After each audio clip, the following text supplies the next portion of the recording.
What's up, guys? I'm Glenn with Infinity Functional Performance, and we are super excited to announce our sponsorship of the Texas Arm Wrestling League for the 2025 season.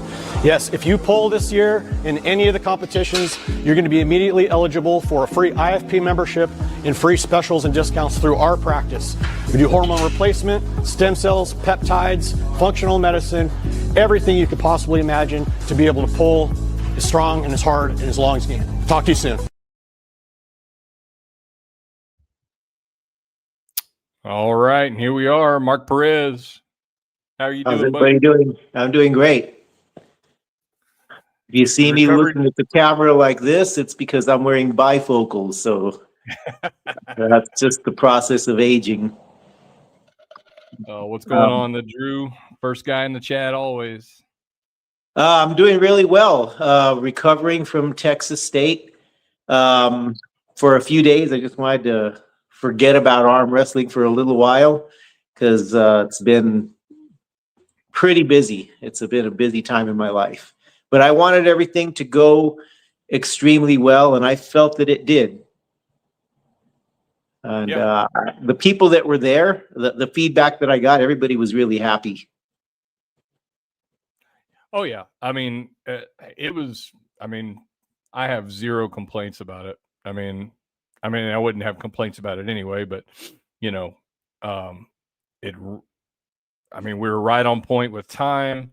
The entries, while for Texas State might have been lower, I think were really good for that area of Texas and the region.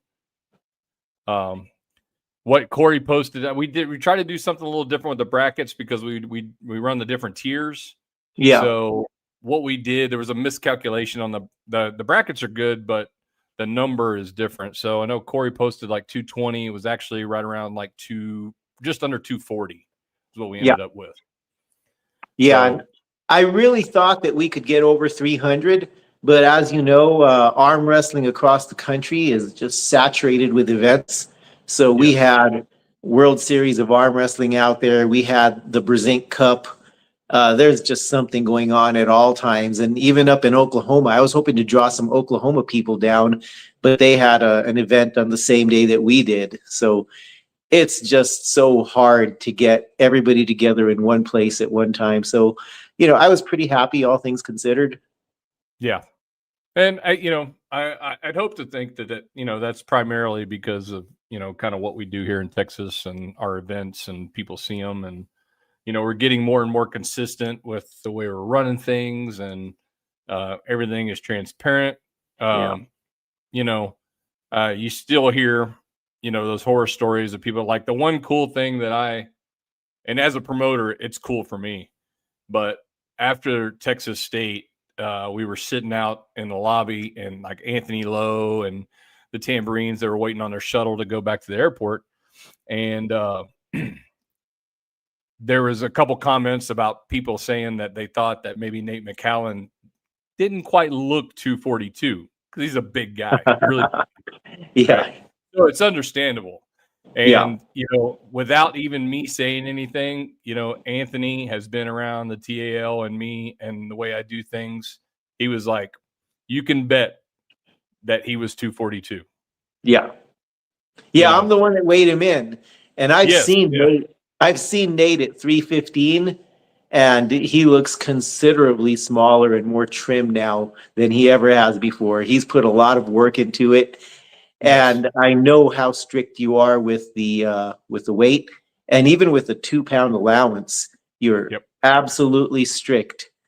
And I love the way that we've streamlined the events with the help of Sarah, with the help of Corey Miller and the improved bracket system. I mean, it just improves like every few months. I get a new update. And it just makes for a really seamless event. And that can happen at any TAL event. You go to any qualifier around the state, and you're going to run into the same thing. They're going to just zip right through, and not necessarily just as fast as we can, but we're doing it as well as we can with the least amount of hiccups possible. Yeah, it's getting better. Yeah. I'm not going to say that we're perfect by any means, and we don't have these little things. But to be honest with you, though, I mean, Texas State really just fell in line. Like, we started right on time. We finished up just before 3:00 on the tier 3 and the tier 2.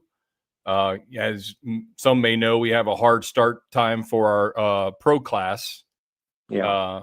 At 3, we had the Texas Hall of Fame that started right at 3:00, ran about 30 minutes. It was perfect. Yeah. We gave everybody ample opportunity to jump into the money brackets where they wanted to, and some guys did. You know, we had to build some classes because it was a little short in some of them. But yeah, and then we got the rolling, and it finished just about the same as like what I expected it to. So Yeah. And I there mean, were as far some as I'm pro concerned, class players. I'm sorry, go ahead. yeah, as far as I'm concerned, we didn't have any hiccups. Yeah. You know, There were some pro class pullers that have never experienced the hard start at 3, and they were really appreciative of it. They came in and they said they loved it. They got to, relax during the day, rest, eat. They came in, started on time. They ran the classes. It was an eye opener for them. They're used to going to some events and being absolutely tired by the time their class rolls around. They'll be pulling to 8, 9, 10 o'clock at night and just not being 100% by that time. So this is a really good experience for a lot of people. And if you've never done it, you got to come to our events, and you'll see that it's a good change. I think it is. I mean, to each their own. I don't think anybody's found the winning ticket yet. You know what I mean? Some people like to run pros first. Some people like to run amateurs first. Some people like to run them at the same time. My thing has always been, the pro classes of the tier 1. Not to say that any of the matches aren't important, but amateurs they're honing their skills. They're competing in the tournament to try to get to that level. You know, so for me, when I think of like that, a lot of pros are doing cuts. They're still trying to hydrate and get refed in the morning when they wake up from an early weigh-in. Some of these guys, that food hasn't even settled from the night before yet. And in my mind, to think, okay, if you did it the correct way, you'd early weigh in, you'd make weight, and then you've got like pretty much 20 hours to get yourself back in shape for your pro class, especially at something like Texas State where like the money was involved. Those matches, those can be national rankings matches that can they can count for a lot. So yes, and I really do appreciate some of the higher level pullers that did come in. Arm Sports Entertainment, their crew came in. They really elevated the level of the tournament. Of course, the Texas guys that came in, I really appreciate Robbie Burnett coming in. All of these guys together helped really raise the level of competition there. And it opened some eyes too, because I also like a tournament where the unexpected happens. And there were a lot of those moments. It left a mark. And that's what I like to see. Yeah. Brian Parliament from Canada in the chat. What's going on through the Fingers podcast? Yeah. I mean, I think I don't know. I'm different though, because like there's a lot of times I'm doing what I do at events and I pull anyway, and I don't know. I'm different in the sense that I don't have these adrenaline spikes and dumps when I pull. So, but I understand how that, that can affect people, how, going through the day, sitting there for 6 hours, trying to wait to pull. So is our way the best way? I'm not going to say it is, but I think it gives like our higher level pullers the opportunity to make sure they're peaked. And it's not too late in the day that, they're tired, so they get to sleep in, they get a full meal in the morning, show up. One of the best things about this system is knowing what to expect and executing it, running the start times accurately. So now that people know what to expect, they can adapt to what we do. Like you said, it might not be the best, but because the system is working with accurate start times, people can come in with expectation and they can prepare accordingly. And I think that's the key, right? No matter how you decide to do it, I think consistency and transparency in that sense, like the pullers knowing, all right, if I go to this event, whether it be a Sean Hancock event, I know that if I'm pulling pros, I'm going to pull first. If I'm doing this, I'm doing that. You know, if you come to a TAL event, I know that if I'm pulling pros or if I'm pulling amateurs is going to be the typical long day. But we've gotten our days have started, we haven't really clicked on anything that has been excessive in a long time. So, I mean, all in all, Texas State, I think, was a huge high point. Yeah, Just and the local guys here in El Paso really appreciated it. Yeah. They were so excited. There were a few of my guys that didn't make it. I was hoping to get about 30 guys from town, and we got about 25. So that was a good base to start with. They were really excited, and I'm hoping that it's a good kickoff for the future of El Paso arm wrestling. I'd like to eventually build to about 50 local guys that are active arm wrestlers. And if we do that, we'll probably have to splinter off into different groups with different start times, because right now people come to my house every week and I'm running 4 tables and trying to get everybody in.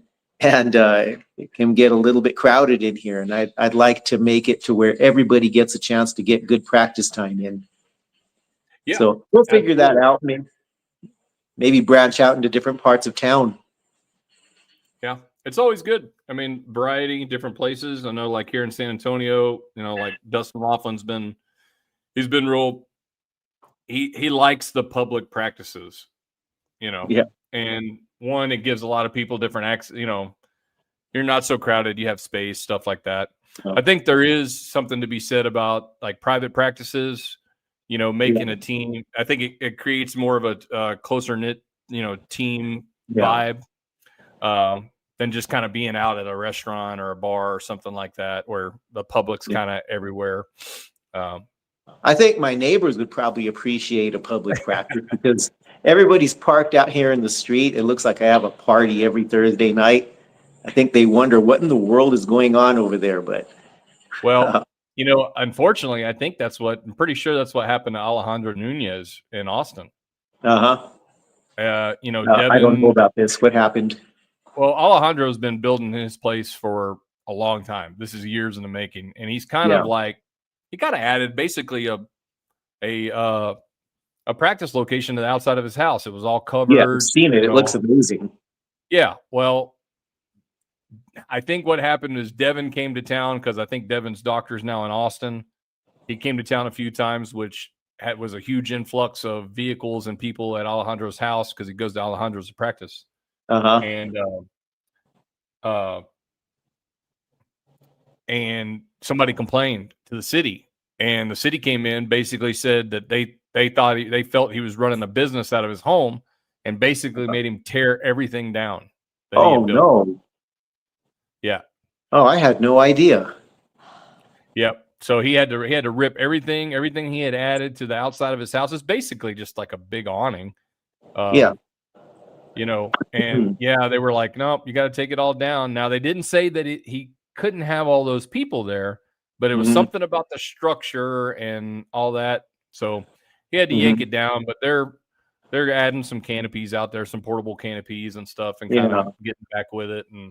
But yeah, I mean, I've always wanted to head out and go to one of his practices just because of that. It looked like a really nice place to practice. I mean, dedicated 100% to arm wrestling.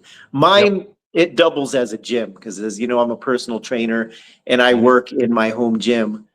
And we set up tables in this space.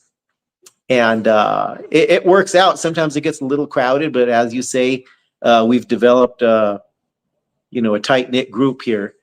And it's a good time. We have TV, music, some weight equipment that they can mess around with. So uh, I like what we've got. I don't look forward to the day when some guys might splinter off and form their own groups, but that's a good problem to have. It's a necessity if you want to if grow. it's happening, if it's happening because you're growing, San Antonio is kind of the same way, in a sense that, like, on regular scheduled practice days with nothing going on around, no holidays or anything like that. I mean, we can have 30 people at our practices. We're like 5-table practices now.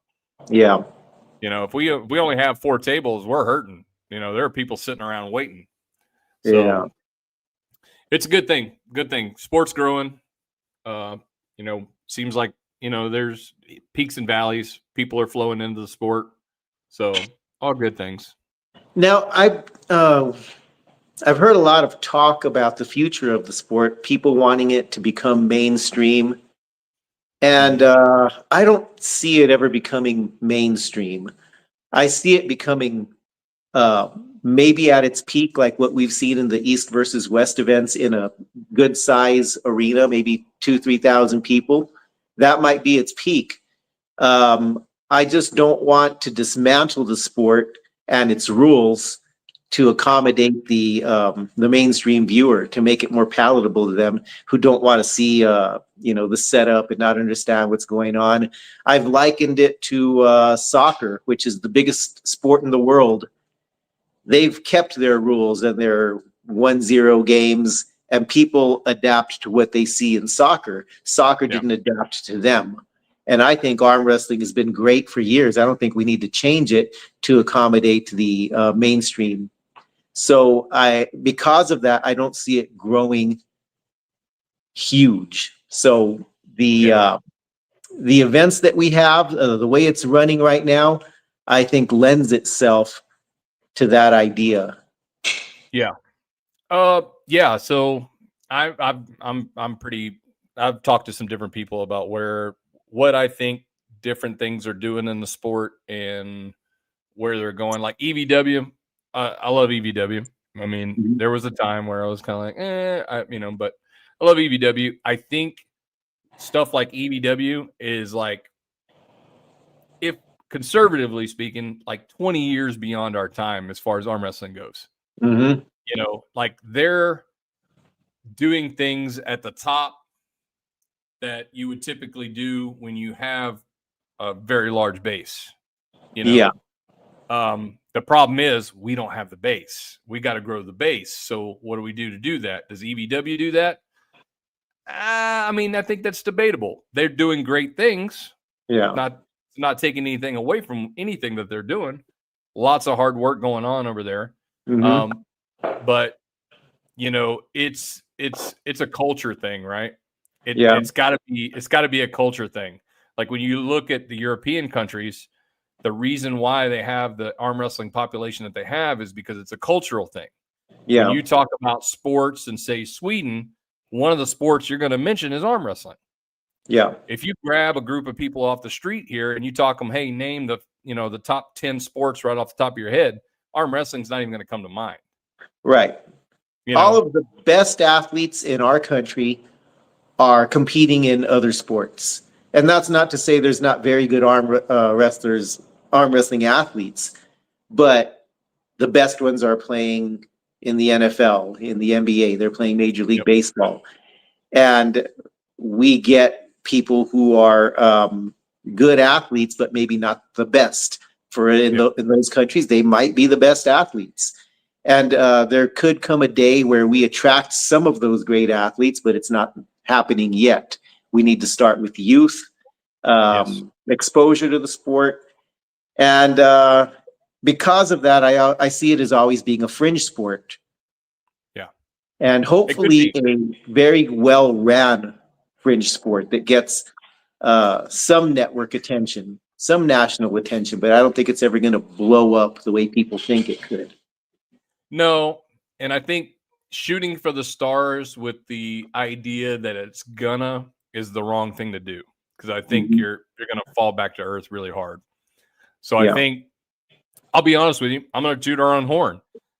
The Texas Arm Wrestling League, now people use that league, I think, a little bit differently than what I envision the league. So, and I think over the past 5 years, we've done that. We've tried to, create a consistency of an events in different areas that pullers can frequent across the year. You have a big championship, at the end of the year, then you rinse and repeat. So like if you were, I'm 40 something years old, so I can join like a city league here in San Antonio to play adult men's softball. And or just like anything else, right? And I get a schedule at the beginning of the year. I play my games. We do a tournament at the end of it. A championship, and then it's like boom, we wait for sign up next year. Yeah. So having an organization and organizations around the country that have that type of consistency, it's not just a one-off tournament. Like somebody just happens to see arm wrestling. Hey, I want to do this. They go compete in a tournament. And then there's nothing for 8 months. And then all of a sudden now they're not interested again. It's like, no, you know what? There's going to be another event 2 months from now and another event after that 2 months from now. Yeah. And you're going to be able to consistently train and get into the sport and do these things. And you hit the nail on the head too. Kids. Yeah. Probably one of the hardest things to probably get into, but we're starting to see a little bit like one of the really cool things is here in Texas, there are 2 teams that have spawned up at the A&M campus and the Rice University campus. Yeah, that's something that I want to do. I want to go to the UTEP campus and see if I can get a group started there. In the past, I've hit up junior high schools and given a seminar there, but it's really difficult to get in there and to get into the schools. Yeah.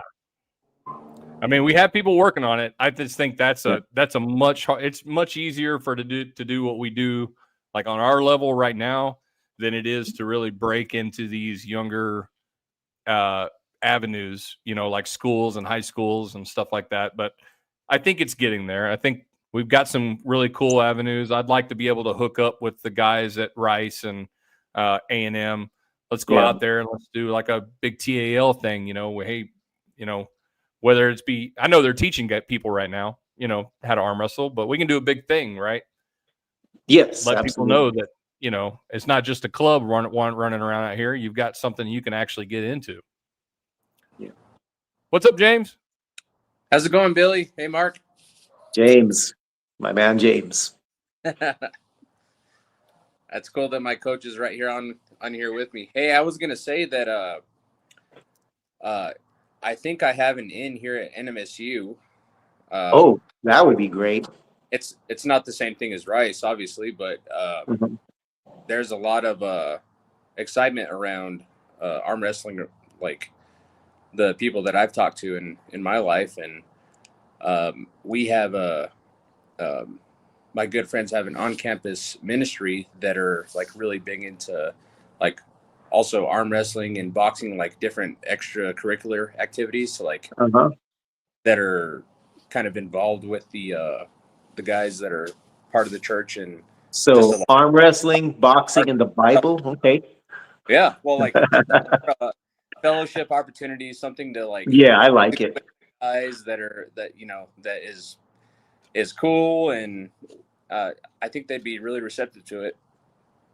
I went to NMSU a few years ago, but I talked to the football program, and those coaches were just terrified of a football player, breaking an arm. And I went in with the wrong idea, thinking that the top level athletes at that school would be interested in arm wrestling, and the coaches just nixed it right away.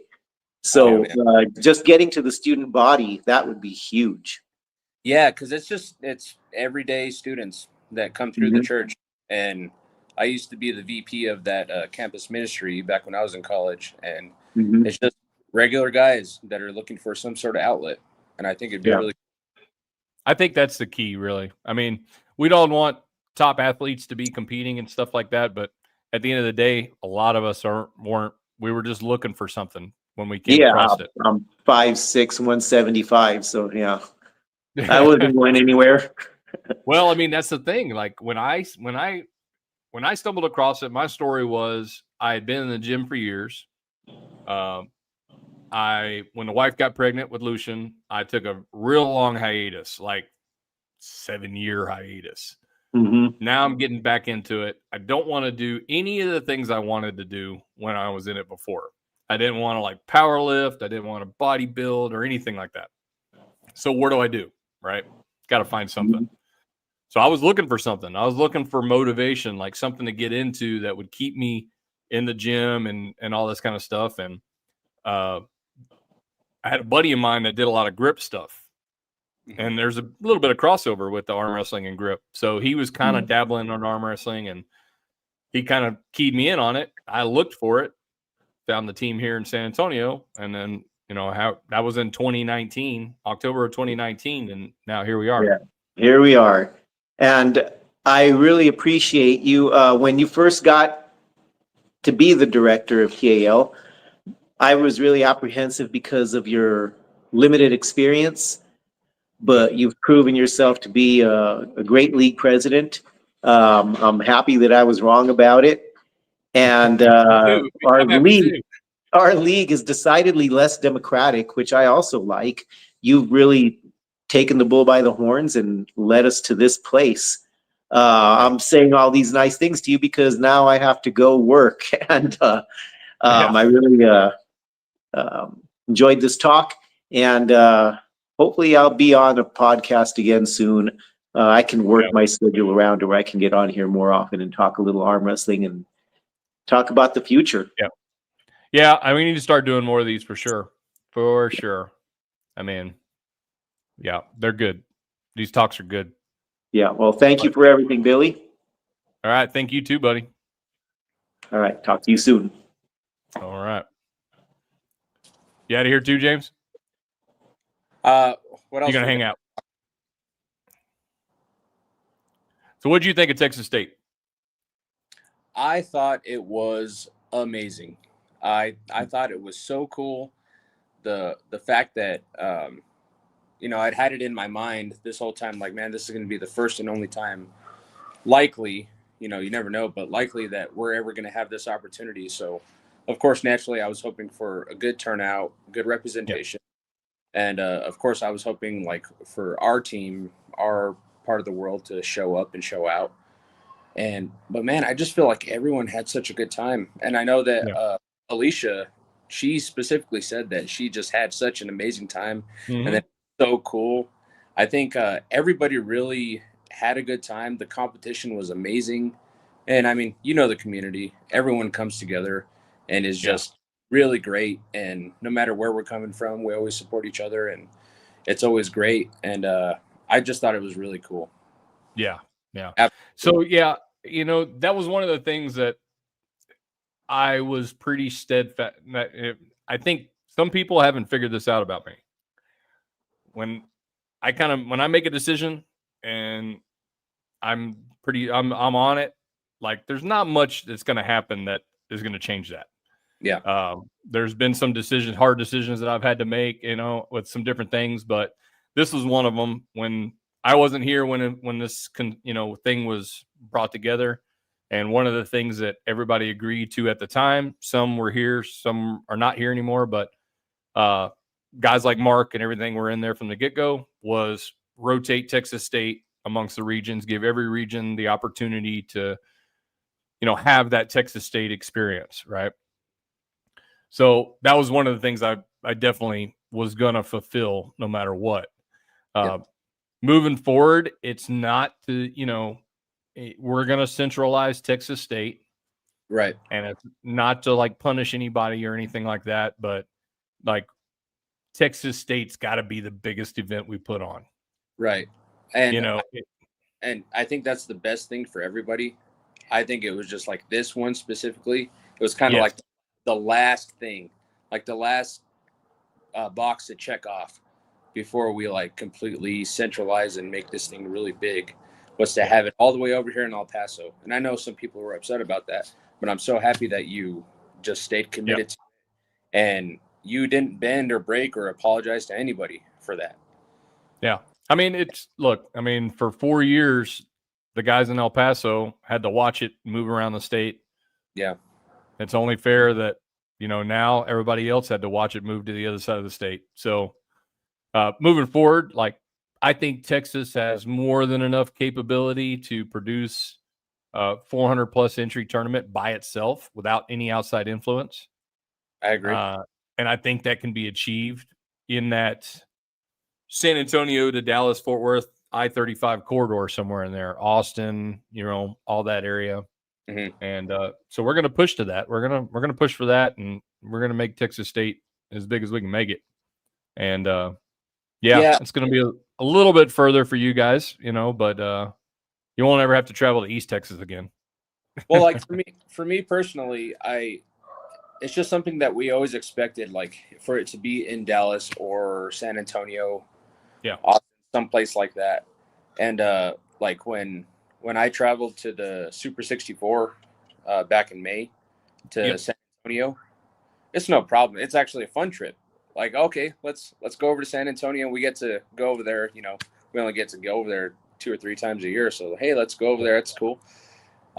It's a cool thing to be able to go over there, and I think most of the Paso guys here, they're gonna feel the exact same way about it. And of course, since it's like this is gonna be the inaugural, next year will be the inaugural like central location. If you guys figure out a spot to centralize it and everything, that's just gonna be something that everyone looks forward to every year, and they can plan around it. Yeah. So it's not going to be a big deal for us to travel and plan for, It's funny. Like, me and Alicia took off west on I-10, and I got within about 2 hours of El Paso, and I looked back at her, and I'm like, this hasn't been that bad. It's not. I was kind of like, I wouldn't be honest, and wasn't looking forward to it, but we shot on down the road, and we got it within that 2 hour mark, and I was like, hadn't been bad. And then no trip home, same thing, wasn't bad. So and everybody that I talked to, like that came over and traveled, they're like, man, it really wasn't that bad. This is cool. Like everyone was, and like Dion Wilson from Montana, he came all the way down, and and he went and ate dinner with us afterwards. He was really, really cool, really excited. El Paso is his hometown, so he was excited to come back and compete, and stuff like that. So it's been a cool thing. Absolutely. Yeah. All a net positive for sure. We could have had some more entries, but like Mark said, the first part of those first 2 weeks in November were super stacked. We had, WSA on the first, as well as, Raymond Cody's event out there in Arizona. Right. Then we had the Brezink Cup that next weekend, followed by Texas State that next weekend. But considering about 240 entries, not a bad turnout. I think it was more than people were expecting, especially where it was. But I mean, I don't envy you guys. I really don't, to try to configure all that like around the events that are going on throughout the. It's so tough right now. I really don't envy you guys, but I still feel like it fell well. Yeah. Well in the thing. So. Yeah, next year it's going to be even better, even bigger, even better. Really excited. Yep. I'm looking forward to it. I'm looking forward to this whole next year. We got some really cool things coming up. Sponsors coming back on board. You can see the background right there, Glenn, with the Infinity Functional Performance. Yeah, I told him the other day, I was like, I got to get out to you guys, give it a shot. Oh, did you talk to him today? Let's see. What's today? I think that was Friday. Okay. Friday or Saturday. Yeah. So like I got to get out to you guys and give it a shot, because they've been really, really supportive of us, and that's really cool. Oh yeah. I was just actually before the podcast, I was messaging back and forth with Glenn, and just all the things going on, all the things were, them returning as a sponsor of the TAL, and he's growing outside. Like we've seen him on East versus West. Yes. Exactly. Yeah, so he's been involved with them. He just did a deal with Ryan Grondin and 98%. Beautiful. So, those athletes up in the Northeast and stuff like that are now going to have access to, IFP services and products and at discounted rates and stuff like that. So he's super excited, and I'm just happy to be here with him here in Texas to be able to try to help facilitate it. Yeah, So absolutely. Let's all get on board and just like go see what they're all about. Infinity Functional Performance, man. It's so cool that they've signed on to do this because they are yep, really a big operation. They really can help us out in this sport, they especially. can. I mean, I've started taking the products, Mhm. and I've been taking them for a few months, and it's great. It's good stuff. So everybody should take part. And then like I said, if you compete at one of our events, then you get access to a membership that gives you discounts. And um, Glenn's also working up some better discounts for some qualified athletes. We're going to work on what that qualification might be or something like that. And so things are only going to get better. So Beautiful. it's looking extremely positive. Awesome. So Really yeah, exciting. but no, I just wanted to get on here and recap everything. And we had some really good sponsors turn out, like El Paso. The sponsors out there were great. Yes. Oh man, big deal. Yeah, I mean, we had them they came to so let me run through a couple of them here. Let me pull up my album. Well, I say it was going to. All right. So, some of our regular sponsors, Primo Chalk, they helped us out again, this year with more Primo for, our events. Mm-hmm. I love this stuff. I mean, I don't think I'll ever use anything else. So And that's Primo what Chalk jumped on board, said. and Yeah, that's what everybody said before I even started using it. Like Orlando was saying that years ago. You guys were saying it. Mark was saying it. So, and then I got to use why use anything else? Primo Chalk. yeah, and it's great too because the Primo is actually here in Texas. They're a Yep. Texas-based company. Exactly. So It's easy. whenever we can jump on something, it's a win. Yes, sir. Of course, Combat Arm Sports. I'm a little biased in that, obviously, but still, even before that, I mean, we weren't. We've always used Combat from day one. Yep. And we're actually expanding on our product line and stuff like that. So okay, we got up on the website our new handles, our new rolling handles. Oh, you're kidding. Yep. Oh, I've been looking at getting one of those double rolling handles. Yep. So we got the double rollers. Heck yeah. Right now they're just going to come with a 2-inch, but we're going to come up with some accessories to add to these. 3-inch, some cone, different things like that. The one cool thing about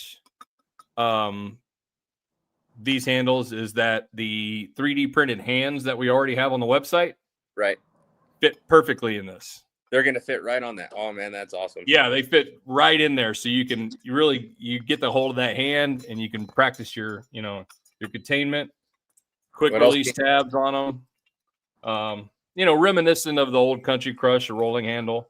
They're a bit wider. They're not as close together. So you can really get deep in. Yeah, you can get a little bit more. I think a little bit more movement in them. More range of motion. Yeah. Yeah. They're going to come in the Combat Red, and the black. The black's really sharp. Oh, that's the one for me right there. Heck yeah. And we'll look at probably maybe offering some different colors and stuff like that. But man, I did not know this. This is cool. I'm gonna get on right now and get one. We got to get some more of these made, but these are the single rollers. The single ones with the three connections right there. Yeah, 3 attachment points. So you want to put more pressure to the top of your fingers. Right. Mid or bottom. That'll work exceptionally good with a cone when we get accessories for these. So we're calling it the Predator series. We kind of brainstormed, and so the double handle is the lockjaw, and it's like reminiscent of a grizzly bear. The fang is a wolf, and that's for single. We're working on another one that's going to be called the Talon, and that's going to be a single roller as well. Awesome. And a couple other things, but last thing I wanted to show here is this baby. So What is that? We're calling it the Combat Carrier. All right. That looks so cool. So it's got some pins in it, and as you can see, it's cut out right here. And what this does is it slides underneath one side of your legs on the combat table, fits on there perfectly because it's customized to the actual dimensions. You slide your pins in, and it turns your table into a dolly. So if you're transporting your table and stuff like that, instead of having an extra dolly that you're carrying, you just slap this baby on, lift it up, and now your table's rolling. You guys thought of everything. That is so cool. I gotta give all the credit to Dustin Laughlin on that one. That's his concept baby right there. That's awesome. So yeah, those are going to be up on the website too. We've got combat straps coming out. We're still doing a couple tweaks on those, but they'll be coming out soon. The combat straps, and we're actually working on Dustin's working on a new idea, which is also his baby, and they're trying to perfect it right now. But it's going to be, without giving it away, it's going to be a transportable table. Let's just put it that way. Okay. Excited for that. Heck yeah. So, yeah. What do we got, Mark? What's going on, man? Can you hear us? Marcos, what's up, man? Oh, I guess he fell out. Yeah. So, yeah, combat. We had Border Therapy Services. They jumped on board with a sponsorship. Texas State, El Paso Sports Commission was a huge help. Any other promoters out here listening? I mean, that's one thing that you can try to look into too. The sports commissions and tourist commissions around the cities have been a huge help to us. Big help, absolutely. In the past. How you guys doing? Sorry, my thing got cut off. I'm in the gym. I didn't want to make it too loud in here. Yeah, it's a little bit background noise, but not horrible. All right. How you doing, man? I'm good, man. I'm working out and looking at the new stuff that you guys got. Well, I got this at the tournament. I don't know who this is, but I'm gonna buy some more stuff to help me here at the gym because they don't have anything here. So I gotta get it. Arm wrestling. No, so I gotta get it somewhere, man. Yeah, you picked up. That's probably Alvin Dunn, Magic Dragon. Oh yeah, there we go. That guy. Yeah. Yeah, he's got some really good stuff too. Yeah, and he's a member of the San Antonio team, so. Oh yeah, man. Well, I got this, and I don't know what it's called, but I'm just about done with it. Man, it works. Yeah, I think that's the multi-spinner. Yeah, there we go. The multi-spinner. Yep. Yeah. Yep, really good stuff. He makes great stuff, and he puts a lot of work into it. And Alvin will actually send out handles that he's made to different arm wrestlers, whether it be like Michael Todd or other people. Use them. Give me your feedback. What would you change? And yeah, he perfects these handles. And yeah, this thing is awesome. I feel like anything right will help, but I think this is just towards the right direction. Yeah. I like those things you were showing right now. I'm gonna have to buy myself some.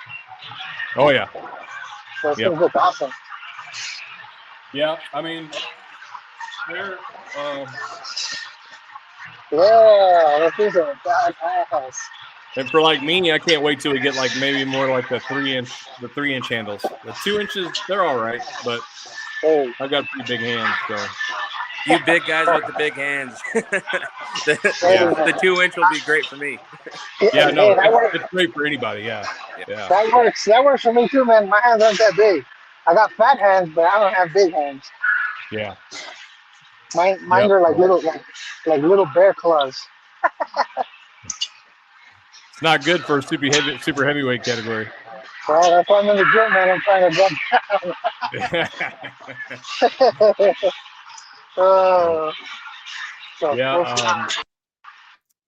So moving on. Nate McAllen and New Mexico Outlaws, 98%. He jumped on board, sponsored Texas State. As you know, he came out and you saw him pull. Nate's getting ready to launch his 98% arm wrestling in New Mexico starting in July of next year. That's right. So Yeah, no, Nate, Yeah, he's Nate's a good buddy, and very happy. he's wanting to bring me out to ref it and stuff like that. So yeah, he's looking at trying. He's already setting up super matches and all kinds of stuff for it. Yep. So yeah. We also had Debbie's Bloomers. It's a florist there in El Paso. That's right. Yeah, her husband and her and kid and everything, they like arm wrestling, wanted to support, so they jumped on board, provided a sponsorship. Progressive Pool Systems, the pool man, they had, I think, a gold sponsorship, so they really jumped on board. Barnett, Harley Davidson. What else we have? Josh Belay, and his social media is Jimmy Slash on YouTube. He is a affiliate with Cold Steel, like knives and stuff. And makes really good knives. Yeah, I've talked to him. Really good stuff. Yeah. So he's been providing over a course of a couple different tournaments knives for prizes, and so we were able to give out a Cold Steel knife to every first place in the pro class. That's right. At Texas State because of that. So Cold Steel, El Paso Strong Sports, our supplements. They were actually at the event, set up a little booth, had a great time. Yes, I've met all of them. They're great people. It was really cool that they came out and supported us. Yeah. Good play. It's always good, I think, that if we can get people in there like that, like the supplements and different things, they can meet and interact with the crowd. And most people might not even known they were there in El Paso. So they're all about it though.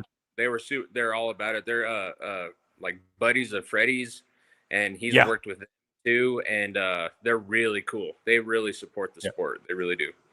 Good deal. Well, yeah, we loved having them out. Of course, last but not least, IFP. They sponsor every one of our events this year. Jumped on board with the memberships for all the competitors and everything like that. And that's a really big deal. I don't think too many people kind of acknowledge what that financially translates to when you offer that many memberships, and the memberships are running like $200 a year, and you're offering it to our people for free and stuff like that. It gives them access to these things. So it's absolutely massive. Yeah. Really appreciate it. Really great thing for us in the sport. And it's kind of, I was just telling Glenn, it's always been like my dream, right? Since I took over, is to develop sponsorships and relationships in which, so like, they can just throw money at us and stuff like that. And that's great. I mean, we love it. Don't get me wrong. But some of these sponsors give us a little bit more and go beyond, right? So like IFP there's a relationship there that our athletes can continue to use, and through that relationship, they get these benefits constantly year round and stuff like that. Yep. So like, that's the kind of stuff that I really enjoy. I'm working on a couple things right now. One thing I just got is, let's see, is that coming through? It's a little blurry. I don't know why it's not. There it is. There it is. So I contacted these guys, and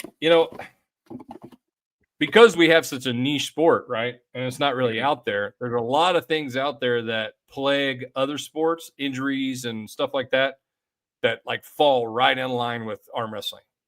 So like these guys, they have this handle, and it's basically a massage handle in a sense, and it works like deep fascia release and everything like that.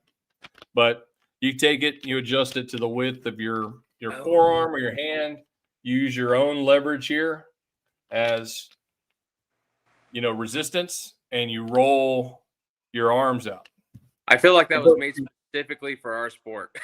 I mean, I'm talking to the guy, and I'm like, if you've ever watched arm wrestling, we're rubbing our arms and hands between matches. We're rubbing them afterwards. Yep. Our arms take a beating and workouts and tournaments, and we're recovering for days and weeks sometimes. And so this thing is really cool. Really cool.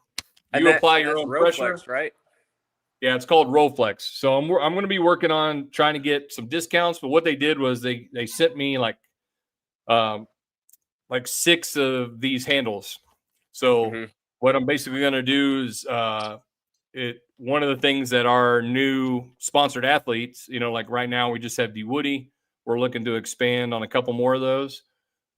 They'll be getting these things from us. Like when we get these things, we'll have these out at tournaments so people can like come up and try them, information on the website. But the other day I did it the other day and it's great. It's like if you were having like a massage and everything like that, you hit it right on that pronator, just like that, and apply your own pressure at the bottom. Woo! That's going to be a game changer. I'm telling you. I think it is. Awesome. I think it is. So I got some things into work like this. I got another deal coming through with it's called BioBlade. Okay. And so do you know what I'm talking about when we talk about like say like scraping or blading? Oh, have you ever heard of that? Yes. Where they scrape the skin, you bring the blood up. It's kind of like cupping in a sense, right? Mm-hmm. So it incorporates a handle that incorporates blading or scraping along with vibration, like a massage gun. It's kind of like blood circulation stuff. Yeah, and then like it kind of thing, right? Yeah, and then it has some like some types of like TENS unit features to it. So it's like a 3-in-1. Oh, okay. Right. You get the scraping aspect of it along with the vibration, and it heats. It provides heat as well, and it's all in one handle. Beautiful. So, yeah, I've been working with them. I got a few of those headed to the house here soon. Same concept as that. We'll have them out at events, let people try them, stuff like that. So, I'm trying to expand as much as I can, get these relationships started with products and different things, and hopefully that'll bloom into something bigger down the road. But, absolutely awesome.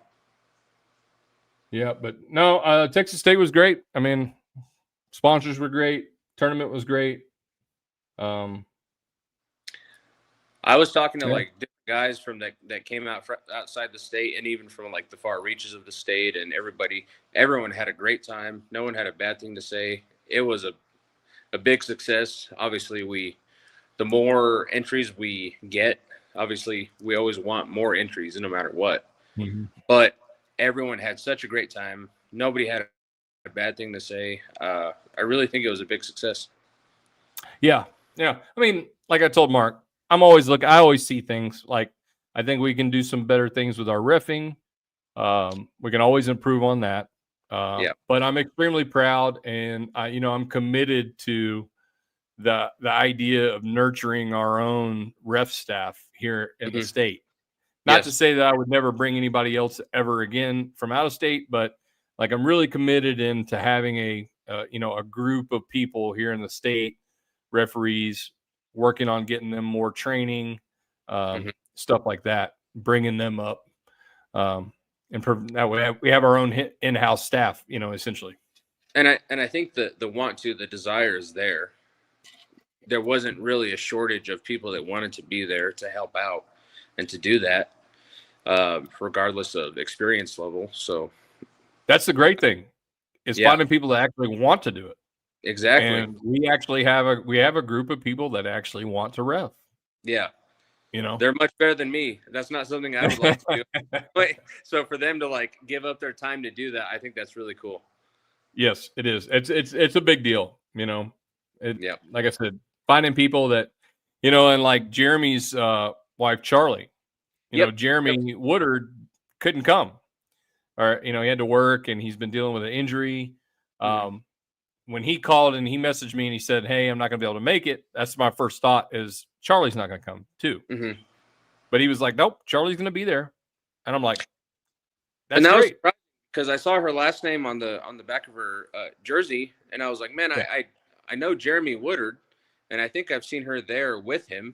But then like you said, he wasn't there. So the fact that she made that trip over there just to ref, I thought that was really cool. She refed a lot of my. Yeah, she wrote the whole event, and everything like that.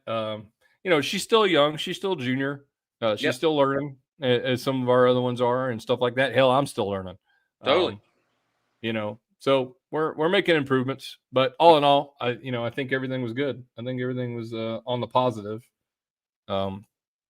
Internet didn't hold up for the live stream, but having that many people in one spot, not having a hardline connection or something like that, or a standalone connection, I kind of figured it was going to drop out. But at this point, I'm surprised if it would work out, when it does work out. right. Like that, yeah, for the live stream, yeah. But the videos are out there on TAL, Texas Arm Wrestling League YouTube channel. They are out there. Every single tier, everyone is out there. So go check them out. Yeah, Robert Kelly, Red Lightning. He's been phenomenal for TAL. Mhm.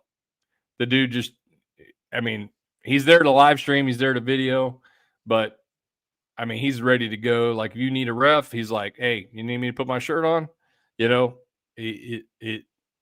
It's tough to find people like that. There's a reason he goes all over the country, like, all the time. He's basically a hot commodity. Really happy to have him out there. Did a great job. Oh yeah, we're happy to have him. We work out a deal with him, and we try to get him locked in for the year for all of our events, and it's I'm thankful for it. Absolutely. Because I was trying to do it, and I wasn't doing a really great job. I'm trying to manage that and everything else. So it's a really huge weight off my shoulders for sure. And he does quality work, so it's not. It's great. He's great. Everybody did great. Robert, Sarah, you guys. Just super happy with the way it all went down. Absolutely. Yep. But so Texas State's a wrap. We're moving into next year. I'm currently working on waiting to hear back from a venue. So I know we've been talking about it, but we've been talking about EVW coming back in February. Right.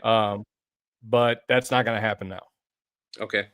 So EVW won't be back in February. They're working on 2, I think, back-to-back East European events. Okay. So they got Atlantic City coming in December, and then the next 2 events will be over in Europe. So, I'm talking back and forth with Baxter. Maybe possibly later in the year, we'll kind of look at it and see. Nothing firm yet, but we kind of tried to work our tentative schedule around that, just to make sure that we left it open and everything like that. But now that they're not coming back, we're gonna shoot our central region back up to the beginning of the year. So we're looking at February with the central region event, and hopefully within this next week, I should get a confirmation on the venue. We're talking to a venue out in Corsicana, right now, and it's an old Opry house, Nice. Yeah, Beautiful. they turned it. It's an Opry house, like music house, and they turned it into a steakhouse and stuff like that. And so Richard Howard and Nathaniel Howard, they live in that area. And he's been kind of working on that place, thought it would be a great place for an event. So I reached out to him. We got linked up with the owner, talked a little bit. We think it's going to be good. So we just got to get, kind of the details put in place. And it's really cool because it's, you've got like a main floor, like a dance floor, put a bunch of seating, everything like that. You got seating around the outside. You got a stage. And then above you have like a U-shaped balcony that wraps around the stage. Oh, so there's more. Yeah, so you can have people sitting up there overlooking everything down below them. So really cool looking venue. You guys can look at it. I'd have to go back and look at the name, but if you just search Opry House in Corsicana, you'll find it. It's a really cool place. Beautiful. So crossing fingers on that one. Hopefully we get that done. And then we're kind of looking at, I'll kind of give everybody a rundown of the TAL side of things, because we know there's a lot of different events going on in Texas too. But so February, the Central, then we'll shoot to most likely March for the Northern. Okay. That'll be back in the Lubbock area. We'll probably take April off, give a month break in there. May, we'll looking at Odessa for the Western. Beautiful. Moving it in just a little bit this year. You know, I like that. Don't want to like put anything out there official yet, but June and July is off for TAL, but AUA Nationals might be in June. We have a prospect of a venue up in Oklahoma that we're looking at. So that might be going on in June. July off. August, we'll push the Eastern back to August. September, we'll see what EVW does.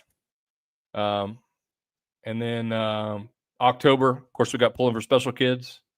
And November, we'll roll right around to Texas State again in San Antonio. Beautiful. And then take December off. And then amongst all that, there's the other plethora of other events that are going to take place. I know Robbie and Dez got their Labor Day showdown in East Texas. Jerry Duro's got 1 or 2 events he's going to throw out there. And yeah, Jerry's got Texas. Mines some point. Yeah. Yeah. One of them's usually in July, but he threw another one in April. So I don't know if that's going to go off, but yeah. The guys down south usually put on at least one tournament. At least they had. What else we got? Got a couple guys up in Dallas, Fort Worth throwing random events here and there. Really no rhyme or reason where there's no, they just pop up. Yeah. I know Andrew Pickering's been doing his super match event in December. Yeah. So, but we take December off pretty much anyway. And now, like this year, we've got Gabriel Adamak and them down in Victoria area. They're going to throw a little tournament in Shiner. Really? So, okay. Yeah. A lot going on in Texas. So it's going to force us to probably change some things. There'll be big changes, but where we'll change, we'll make those changes for TAL. We'll try to capitalize in another area, and just from the volume of events going on. Yeah, I mean it's getting more and more difficult. Like I said, and it just is what it is. It's the times we're in, right? We're seeing, events and locales, and we're seeing pullers, more as time was. They're more and more staying in that area. They're not traveling out. Which is going to happen when these things happen, right? When you have options, people choose different options. So we're going to do our best, but I'm not going to put a lot of real estate into hitting some of our old goals. I'm going to try to focus on some new goals with TAL, do some different things that'll be equally, valuable to the league and stuff like that. But we'll just see how the year progresses and play it by ear. But I want to get some refs back over here. I'd like to do a couple referee seminars with our refs, get some new refs in there, get some more training, get some more people certified. I want to work on. There really is the interest to do that. It's kind of crazy.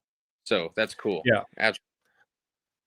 I want to work on getting myself more certified so that I can teach people officially. Mm-hmm. I know I've talked to Sean about that quite a bit, and he's interested in getting me more certified. I'm interested in getting more certified. So those avenues may open up hopefully by mid next year. But I got 2 events that I'm going to go to with him and obtain as much as I can get, do my best and hopefully end up with higher certifications out of that. So yeah, and Sean is always willing to, I mean, we know Sean, he's amazing. He's always willing to help out and get everyone's ref game up. So awesome. Yeah, definitely. So that's going to be a priority. Different things like that. We'll probably see more custom side of medals for events and stuff like that. Depending upon how funds go, different things like that. Speaking of the athletes, we're gonna focus down that road, getting a few more athletes on board, as Dustin is here as our first, and fuck yeah, it Let's go. Really taking the reins and running with it too, for sure. Yeah, I'm trying to get crazy. Yeah. So all good things. Just some changes though. We got to roll with the punches. It's you have to evolve as the sport evolves. So I think we're in this weird thing right now of a ton of events, a lot of super match events, people more focused on backyard super matches than anything else, and those will peak. And I think eventually, at some point, we'll make our way back around to tournament pulling, because eventually, how many times you're going to pull your practice partner before it gets old? So that shit's weird. It is weird. It is. I'm not trying to pull any of my teammates. That sounds crazy. I know, but it as well as I do. We've all done it enough. I mean, we have those all the time. Like, I probably had a super match with Steve and Groot like 4 times. I mean, I guess it's different if you're trying to maybe establish team rankings of some sort or something like that. We do it because it's good training, right? Like, it's good to get. Yeah, you're doing mock super matches. You're not doing official super matches. No, but we treat it as such. Well, sure. And I mean, but I've literally talked to guys that have come to tournaments. I'm like, oh, you're pulling today? Oh, no, man. I got the super match coming up. Like, what? Yeah, and they're at the tournament. You're like, what are we doing? And I'm like, with who? And he's like, this guy on my team. I'm like, God. Does that really happen? Oh, I didn't know. Oh, yeah. Oh, yeah. Oh, yeah. And it could be, and look, think a team, there's that, and then there's a region too, right? So you're starting to see a lot of matches, and it's because of locality, right? Guys, some guys don't want to travel, so it's easier to challenge the guys in your area. So I get it, but those are the guys you're typically pulling, so in tournaments and stuff like that. So I don't know, just seems weird, but that's where we're at. That's where the sport's at, and it's like that way across the country, not just Texas. I try to tell everybody, get out there, especially in the state. It's a big state, but get out there, travel, and go up against people that you aren't going to see on a regular basis. You have to go out and travel. That was the one thing I was telling guys about Texas State. And while it was a little smaller, I was like, some of you guys that traveled in are probably never see these guys again. Or it might be years before you run across them in a tournament again. Mm-hmm. So the opportunity to pull a little bit of a different demographic of puller, it's like we saw some really good matches with, say, Steve West out of Arizona and Root out of Austin. Yeah. Who knows when the next time those guys will see each other again. Yep. Absolutely. So it was good. It's a positive. So what's up with you, Dustin? Just wrapping up the training and water loading right now to make weight the day after Thanksgiving, which is crazy. We're a week out now? Yep. 5 days. Yeah. I took the week off. I ended up, just taking a staycation to try and get really good rest. And my work can be really stressful. So lose the stress this week and just train all the way in. Nice. I just hit a seated curl PR. I did 215 for 3. That was just tonight, or was that the video we saw the other day? No, the other day was 205, and then 2 days ago I hit 215. Nice. And then I'll do probably 2 more workouts, and it's good to go. The work's been done. So you guys are leaving out when to head over there? We're leaving on Friday, early morning. And who's going with you? Is Trayton going with you again? Yeah, it's just me and Trayton. Okay. Now, there's only a +1 for Monster Factory, right? Yeah. Yeah. So you can only bring one person with you. Okay. Yeah. So Trayton's nice enough to drive me up there because he's a fucking road warrior. Yep. He just drove back from Nebraska yesterday. Ooh. I gonna say, know. probably up in Nebraska not too long ago, and yeah, no, Trayton's a good dude. 12 hours drive. And then I'm like, bro, we're driving like 7 on Friday. He's like, yeah, whatever. Nothing. Yeah. Nothing. I do that in my sleep. That dude's a soldier, man. Straight road warrior. 7 hours is not bad. I mean, I think it was it this year or last year? This year and last year. Like I went to help Robert Kelly ref one of his events up in Oklahoma. That was an 8+ hour drive. And then I went over to Hot Springs for another one of his events. That was an 8 hour plus drive. And hell, Lucian made that one with me. He made both of them with me, actually. And yeah, so 8 hours that's pretty doable. I'm like, I don't bat an eye at 8 hours, really. I don't It's a like work day, right? Yeah, I don't like it, but I don't feel too bad after it. When you start getting beyond 8, then it starts getting pretty rough. Yeah, I don't like to go beyond 3 personally, but I'm kind of a prima donna. That don't get you out of Austin, man, sometimes. Yeah, that's fair. That's fair. Yeah, like Dallas and Houston, I've become really comfortable with that. Yeah. Our arm wrestling has a way of making you real comfortable with driving for sure. Yeah. But yeah, anything beyond 3.5. Yeah, I hate driving, but Trayton's down to drive me. It's like we've done some road trips together, so those are always fun for sure.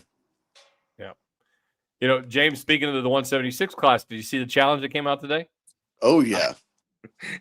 He's gonna get it too. You think he's gonna take it? How are you gonna doubt this kid after everything that he's done? I mean, I'm not trying to doubt him, but I mean, Ding's a force, man. Yeah, I'm saying that half in jest because I know how much of a beast Albert is. I mean, everybody knows Albert Ding. He's so awesome. Have I you just told think Albert? really I don't good really know matchup. how much Albert actually trains. That's the thing. Man, I don't think he's the sweetest man alive. Alive. Too nice. I mean, no, just right. He's perfect. Oh no, he's great. Don't get me wrong. Dude, he's just the best of us, right? Like he's just such a good, perfect-hearted, perfect spirit. I don't even know how old he is. He's somewhere between my age and like 50 years old. I don't know. That's borderline racist right there. Maybe it might be. I might be. Right. No, great guy. But yeah, great dude, he's just amazing. And then you get on the table with him, and you're like, "What?" Yeah. That's a freaky match, man. I think that's awesome. I think it's really, really cool for John. I think that's really fun. I mean, so young, he's gonna be a world champion. There's no question about it. It's really beautiful. Just the fact that John made that challenge like so soon after Texas State, so soon after having all these other challenges thrown at his way, just within the last year, 6 months. I just think that's really cool. I admire the hell out of it. I think it's badass. It's amazing. It's great. Yeah. No, this has been in the making for months now. Yeah, this was all part of their plan. Well, I went up against John this last weekend, and I felt good in the setup. I felt everything was great, and then all of a sudden, my hand's on the pad. I was like, "Damn, that's different."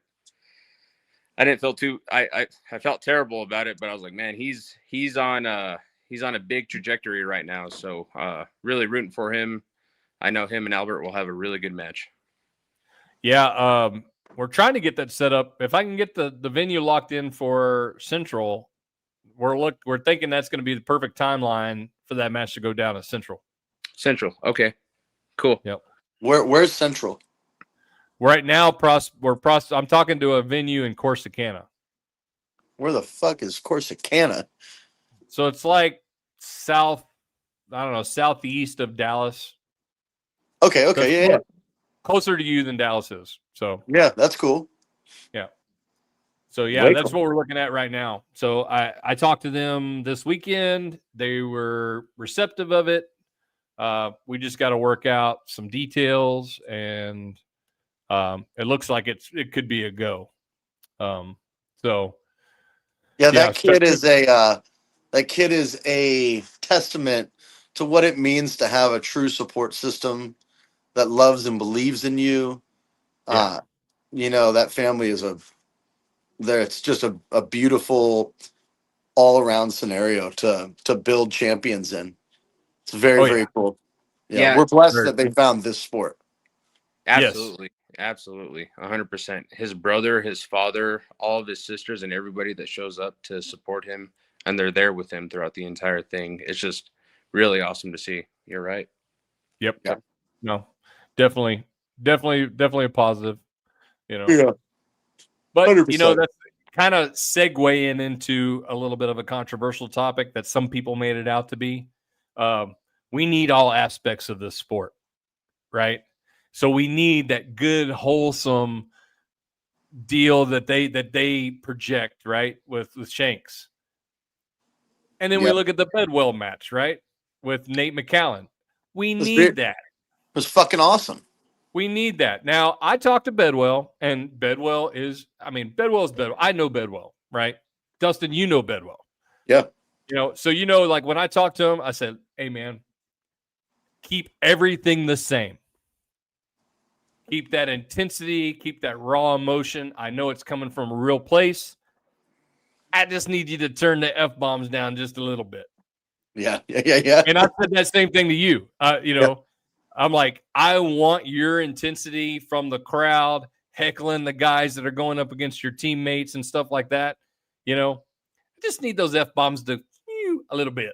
Yeah. 100%. Maybe one slide every now and then. Okay, we're cool, But that same like level of energy and everything like that, we gotta have that. Like The whole beauty of that was them embracing in the end of it is absolutely. what fully encompassed what this is, a combat sport, guys. I mean, a lot of people are like, it's not. I come from combat sports. Yeah. And this feels every bit on your way driving to a super match. It feels every bit the same. Yes. And I It think has that's the one of the intensity. things that in the mix of all this weird thing that everybody made this out to be, like one of the things, like a lot of things we have to remember that we are in a competition and that this competition has many different levels. And to a guy that's just loves to pull on the weekend, that type of emotion is not going to be there. But a guy that steps across the table from like a Nate McCallan and realizes what kind of caliber that match is going to be, whether he wins or he loses, how big that could be for him, whatever. Emotions are going to get, the energy level is going to spike. Emotions are going to get high. Well, we were all excited about that because we all know who Nate is over here, like in this part of the world. We all know the caliber that Nate brings. Everybody does. And we all know the intensity that Michael's going to bring. So we knew it was going to set off some fireworks. And I tried to, because I saw the controversy that it sparked on social media. So in a few of the Facebook comments, I tried to say like, hey, man, they were buddy. They were buddies afterwards.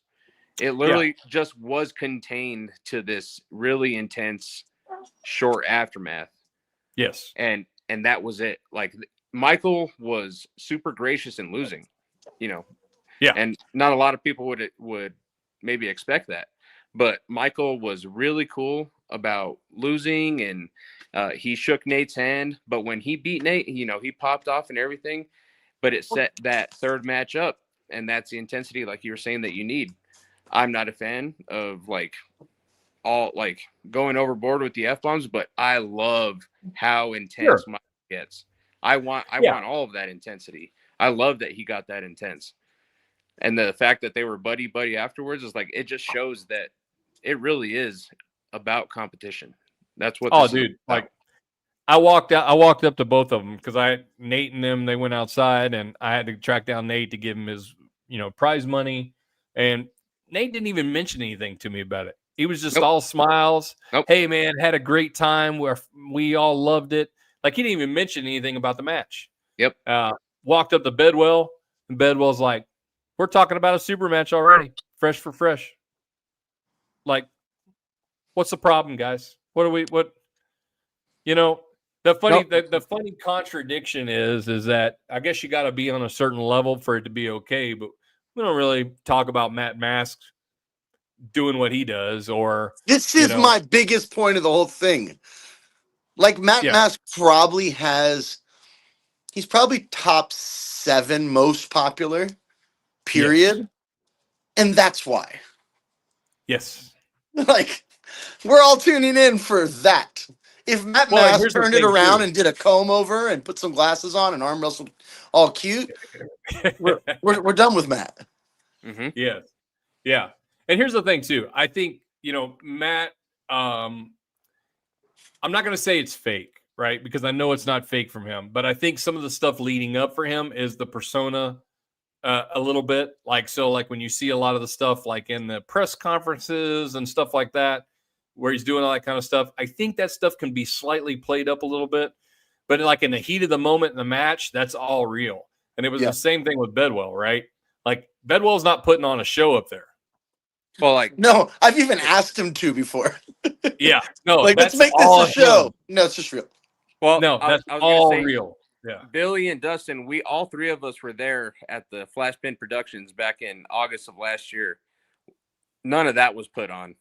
He felt every bit of that, and he was just going crazy for all of it. And because he feels it, he believes it. And look, he does know that he can go overboard, right? He does know this because specifically at Flashpin, there was a brief moment where he was about to cuss everybody out in the crowd that he knew that had bet against him. And he was like, and all you, thanks for coming out. Yes. Yeah. No, Ben, he great. really is. Yeah.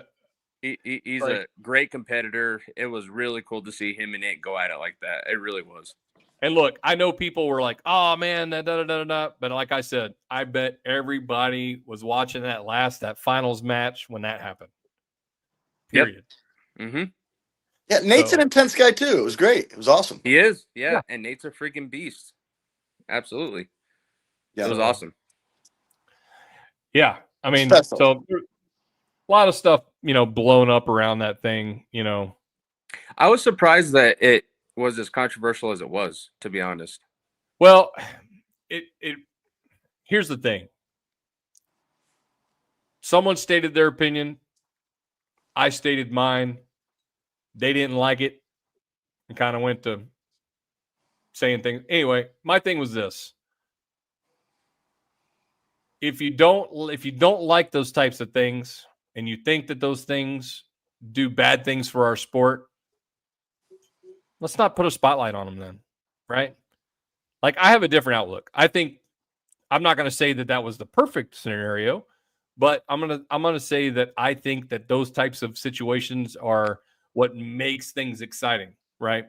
They break up a monotonous, right? So like we all know how many times you've been sitting in the middle of an arm wrestling tournament and it's like a funeral. Yeah. Yeah, it kills me. So it's like, I get it. But I mean, if you're going to go as far as saying that those types of situations are what is holding our sport back, and then put so much emphasis on that, and let's not talk about the fact that El Paso had 240 entries for the area that it was in. We paid out $7,000 for that event. That's a good thing, right? We had 0 injuries. We ran on time. We're not gonna talk about the good in these things. We're just gonna focus on the one thing that holds our sport back, and we're gonna give that the light for some reason. Doesn't make any sense to me. But that thing doesn't even hold our sport back. In my opinion. That's like saying Conor McGregor holds the UFC back. Yeah, exactly. Yeah, exactly. Come on. Exactly. Yeah. When it's real and it's not an act and stuff like that, we just got to figure. I talked to Michael. Michael acknowledged, and he committed to me that he's going to work on that aspect of the, the F-bombs and stuff like that. And I told him, that's all I want to hear, buddy. Keep everything else the same. That's where we're at. So I literally have nothing else to add to that. That's perfect. Awesome. Yeah. I want the intensity. Keep the intensity. Awesome. Great. I don't know if Freddie Sanchez have to get down to. He made 220 for this event, but he was right at 220. I've never been 220, but I'd pull him at 209, I guess. I mean, I'm way more interested in. The only reason I'm pulling 209 is because it's the day after Thanksgiving, and there's no like that sounds like a terrible thing to cut weight. And for my opponent too, he has a family. I'm like, bro, it's totally cool. All right. Like, I So y'all get it. agree that wasn't the weight class. You guys agreed to 209? Yeah, we could pull at whatever weight. It was originally for 98, and I was like, man, I just moved my dad out here. I'm gonna have a little Thanksgiving with him. Huh, that would suck. And my opponent used to be real huge, and he has a family. Yes. I hit him up, and I was like, "You want to do 209?" He's like, "Yeah, absolutely." Yeah. Much easier for us both. Yes, for sure. Yep. But yeah. So I'd pull him at 98 for sure. yeah. I mean, Yeah, he looked great. His left looks better than his right. Yeah. According to what the I wouldn't say the rumors, but the info coming out of WSA, yeah, the left hand did perform well for sure. Or Ryan. Okay. So I'm not. I think it was the left. I don't know if it was the right or whatever like that. I'm not sure exactly what, but I know he had. But he won on the left, right? At state. Significant wins. Yeah. I don't know if he won, but I know he. No, he at state. Freddie. Freddie won left. Yeah, at 220. Yeah. He did. Yeah. Yeah. My opponent beat David Angan at World Series at 209, both hands. Yeah. I mean, that is to me is the most exciting part of this whole thing, because David is the only person I've ever pulled that almost fucking hurt me. Like he put me. I swung him out our first match, and I was just about to bust his hand back, and my pinky went under. All good. But there was blood in the water at that point. I was like, cool, I made you bleed. I understand how to beat you. And the second match, he fired inside, and I had swung out, and he took my hand crazy outside, like, whoom. Yeah. And I was like, oh, you can hurt somebody. I love that. Like, that's a special dude. And for Ryan to beat him, oh boy, let's go. Yeah. That's exciting. Wow. I didn't know that. That's awesome. Yeah. Because David is a freaking beast. Yo, that dude's a freak, man. Yeah, he's insane. Yeah, For this sure. really is a great moment for you. Yeah. Really is. We're all rooting for you, man. Oh, it's a big one, guys. It's a big one. We're gonna be For supporting sure. you. It's gonna be awesome. Yeah, this is gonna be cool. Hopefully, hopefully the event goes really well. I've never been to one of these, so I'm excited to what's the after pool like? There's a lot of cool athletes going, so I'm pretty pumped up for sure. Do you you know who's reffing? Leonard. Okay. I've never ever lost a tournament that Leonard refs, so I'm fucking pumped. Yeah, you like the strict setups. Yeah, sure. Make it strict, and I'm in. It's all good. Yes, yeah. So that definitely, I think, I'm not sure how Ryan pulls, if he's real finicky in the setups and stuff like that. No, he's used to pulling with Bill. Bill in California. Collins. Bill Collins. Yeah, I'd say that he's probably used to a little bit of a loosey goosey riffing then. A little bit. Bill's still strict, but I don't know if he's Bill's definitely strict, but the Yeah. setup is a little looser for sure. Yeah. I'm trying to remember. I've been ref by both of them, and Leonard was just a little bit tighter. Yeah. Oh, Leonard is the tightest. Yeah. Which I thought was weird. Did they change the rules? I don't know. I could have swore that I heard a rumor that they initially were going to go with running fouls. What? And No. I didn't hear that. I initially I thought I could the pot swore that there was a rumor that they were going to go with running fouls, but when I heard Leonard was running, I was like, not that he couldn't ref those, but that's kind of out of the box that he's been doing for decades. Yeah, and he's super not into it for sure. So I don't know if maybe they changed the rules. So you guys there's no running fouls, right? It's strict rules. I don't know these things, honestly. I'm going to show up and pull. Come on, you got to know these things. I agree with you. I agree with you wholeheartedly. But I don't know. I let Lucian in. Oh, okay. I was like, oh, who's this arm wrestler? But I got to mute him, so he's going to have a lot of background and stuff like that. Yeah, it sounds real crazy right now. There you go. Is that me or him? I got him muted. That was him. It just went away. Oh, okay. But yeah, I actually don't know. No one mentioned running fouls to me. I think I was told WAF. There you go. So, and when you say that to me, I don't think running fouls. So here's the thing. I haven't seen it yet. I've been kind of waiting on it to pop up, but I haven't actually looked for it. So we do know for a fact that WAF changed the King's Mood rule on their side. Basically meaning that if your humerus drops in the declining position, it's no longer a warning. It is no longer a caution come up. It's a stop foul. Yep. So I don't know if I'm kind of curious if Michael's probably not going to run that. No, I wouldn't imagine. Yeah. Yeah. I would assume he promotes the open top roll. Look, if this guy says something, I'd be willing to put money on it. So, come on, guys. Robert Kelly says EVW rules, from what he's been told. Yeah. Oh, he would know for sure. Yeah, which is that's likely for sure. Yeah, which is basically WAF, right? Yeah. I mean, I don't know if they're going to do the, warning in a ref script. I mean, that would be the kicker, right? Is if they're going to give warnings in a ref script first before fouls, or what? That's something you definitely want to know, though.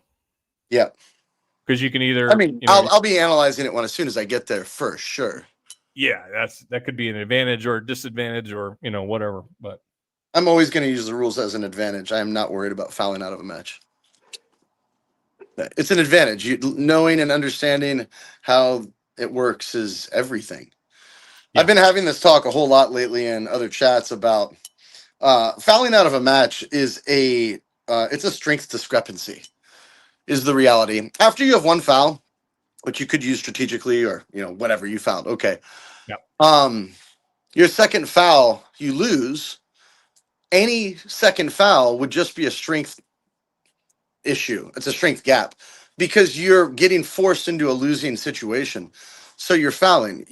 If you really wanted to, like how I would sum this up is like if I had to arm wrestle James for 70 grand and James, I'm a little stronger than you right now.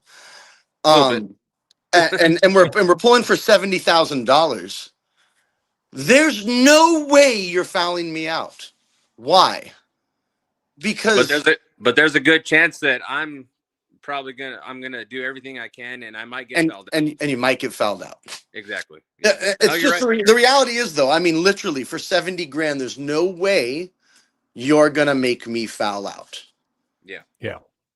Whereas if the strength gets really close, it gets a little more interesting. Yeah. Because you got to get a little bit more crazy with what you do.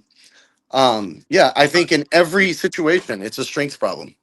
You're not incorrect. Yeah. You're not incorrect. Yep.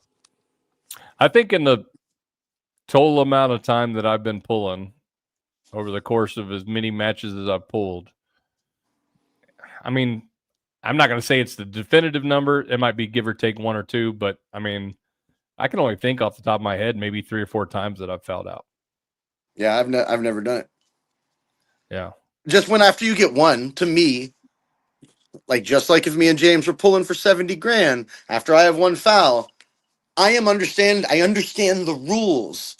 You're not going to I'm not going to lose because I broke the rules. That would be fucking ridiculous. Mm-hmm. Yeah. And that's why I know, people are like, oh no, I foul out sometimes. Okay, well, you need to understand the game we're playing. Yeah. That sounds a little ridiculous to me. Yeah. Well, now we get into this philosophical debate of where arm wrestling should go, right? And you've got do you allow the bobbles? And here's my thing. You don't. Why in the hell do we have $1 million cameras that can slow-mo and slow down that football player just touching his toe on the out of bounds line before as he's catching the ball, and we replay those things. And yet that could be so strict. And yet for arm wrestling, for some reason, there's this stigma that we don't need to be that way. Yeah, I don't understand that at all. It sounds ridiculous. It's like we want to be a mainstream sport, but then we don't want to. I say this all the time. It's like my saying. I think I'm going to get a shirt with it on. Everybody wants to be mainstream, but don't nobody want to do no mainstream stuff. Yeah. It's like Ronnie Coleman. Everybody wants to be a bodybuilder, but nobody want to lift no heavy ass weight. You know, it's what are we actually talking about here? Yeah. You know, and then when I think about it, then I'm like, you guys are just these people that are trying to reinvent the wheel. All they're doing is trying to make something fun for the people that like compete at their tournaments, because you have to have structure. Absolutely. Absolutely. You got to have rules. You can't keep expanding the playing field so big that why do you think, what am I trying to say? The arm wrestling they do in Japan that Devin wanted to bring over here, where there's no pads or anything. Freedom. Why do you think they didn't take off? It's a lack of structure. Well, clearly, because I mean, like, what are we doing? Sport needs structure. Yeah, absolutely. Every sport has structure. So does every game. Sure. That's what I'm saying. Sport has rules. Otherwise, then how do you know who's the best at it? How do you know who wins? How do you know anything? Yeah. Everything needs structure. Well, it's every game, every single game in the world, right? And it's like this, right? I look at it like this, right? We sit back and we talk so much about the general viewer that we want to get to watch arm wrestling. They don't like how long the setups are and everything like that. Okay, I don't know anything about tennis. I don't know what the scores are called, what happens when what happens, everything like that. It would be the same as if you set me down in front of a tennis match and said, all right, hey, watch this. I have no clue what's going on. Is it going to be fun for me? Probably not. I'm going to be confused half the time and all this kind of stuff. So is our job to change the game so that it fits the viewer or educate the viewer? A little bit of both. And the only reason I say that is because every game starts somewhere and ends up somewhere, right? Yes. What are they saying? Who is that? Monster Factory 6 should have equipped replays. Oh, epic replays. Epic replays. Oh yeah. I'm so excited going blind too. The epic. But so every sport starts somewhere and ends up somewhere. We see it a lot when things get televised. I do think that there are, we do have to work on speed of getting things going. Does matter. East versus West obviously is setting a standard at which we all need to get in line. Like, we just got to get in line. There's nothing bigger. They have a lot of money with them. They're doing really cool things. It's our current goal, right? For all of us that are trying to be somewhere. But I think it all depends on the format, right? Because I think if you put a stopwatch on East versus West matches versus a stopwatch on, say, like any match at Texas State, 98% of the matches at Texas State are going to run faster than any East versus West match. The only problem is that, we're running 500 matches in a tournament, and East versus West is running 8 super matches. So how long should 8 super matches actually take? Yeah. I mean, I don't feel like the East versus West and what Texas Arm Wrestling League is doing is that far apart. They seem very much the same to me. Even rule-wise, right? Yeah. I mean, look, I am not going to say a set a standard or anything like that, but I do know that for the most part, we have been the ones that have been most vocal about, like, really putting a standard on stopping amateurs in dangerous positions rather than applying the standard rule set to them and giving them a caution and stuff like that. We've been doing that for like 2 years now. And then I'm rewatching Pablo's event with Luke Polsher and them and stuff like that. I watched it as well. You know, I love hearing the fact that, you know, Luke's going up there going, amateur classes, we're stopping you. If you're in a bad position, we're stopping the match. Yeah, it's great. Yeah, why would we not? It's all good. It's just practice. You know, so seeing more people like go to that, you know, officially, like telling them, not saying like, oh, this is what we're going to do, but actually saying, look, as an organization, this is what's going to happen. And you guys have maybe heard me get up and talk. I'll give you your money back. I don't need your money that bag to watch you walk away with a torn bicep or a broke arm. 100%. Yeah. So you don't want to pull safe. Here's your money. You don't have to enter. You know. Yep. But yeah, I mean, like I was telling Mark earlier, I don't think anybody's found the ticket yet. Like, what's the real sweet spot? I think a lot of people are close, but you know what I've really been thinking a lot about lately? I think I think the way the fray was run is probably the coolest format of a competition of all time. I think that 4-man battle royale. That was cool. That was cool. It's just a really, really, really, really, really cool way to test your ability to arm wrestle against multiple opponents while maintaining integrity of super match style pulling. Yeah, my dog is fucking this pillow up next to me, like literally. It's a girl. It's weird. But she was going to town. But and like when they were talking about putting Devin, Levon, Hermes, and Vitalian, something like that, a 4-man round robin. I'm like, oh my God, guys, I have the format for you. Please let me sell this to you. Because it just takes the round robin and then spices it up at the end, right? Yeah. Because you could end up in a super match. You could end up teaming up against people. I mean, you could lay down, essentially, not necessarily team up, but you can lay down and use strategy to get your way around, which is a part of our sport for sure. But I also think, and I think Robert Kelly's done it at an event, best 2 out of 3 every group, especially with seeding, is really cool too, because everybody's like, oh, in a super match, it would have been different. And it's like, oh, okay. So I'm actually wanting, and Robert has done something like that. And there's been a few other places I know that have done that. I like it. I like the idea. It has to be really structured, right? Especially with seeding, it's really cool. I have toyed with the idea of throwing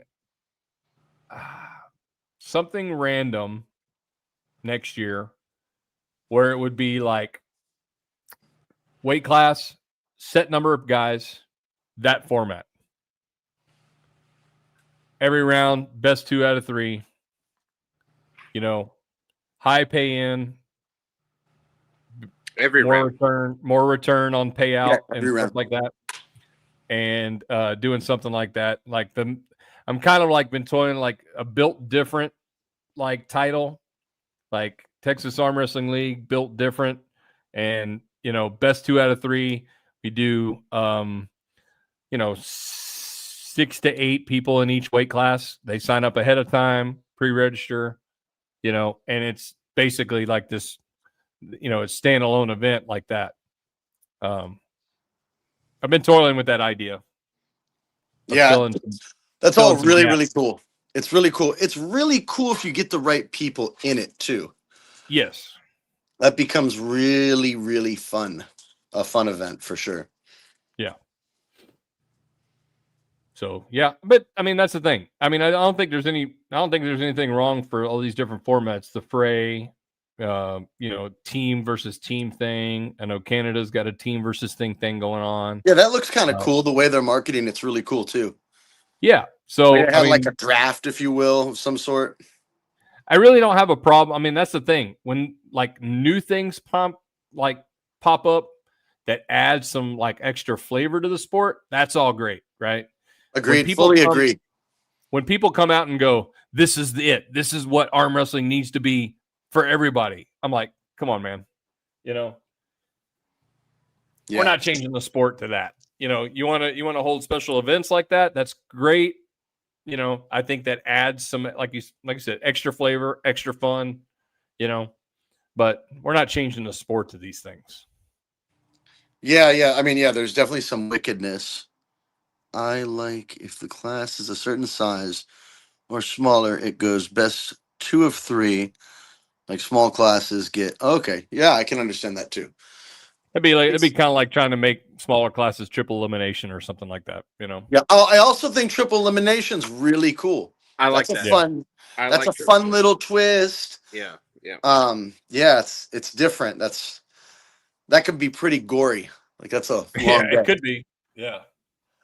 Yeah, I'm into For that. I sure. think that's fun. But these are things that aren't changing the actual sport. They're fun things, you know, that add to events. Make events something you don't want to miss out on, right? Set up some FOMO for an event. And I think Yeah, that's a cool absolutely. thing.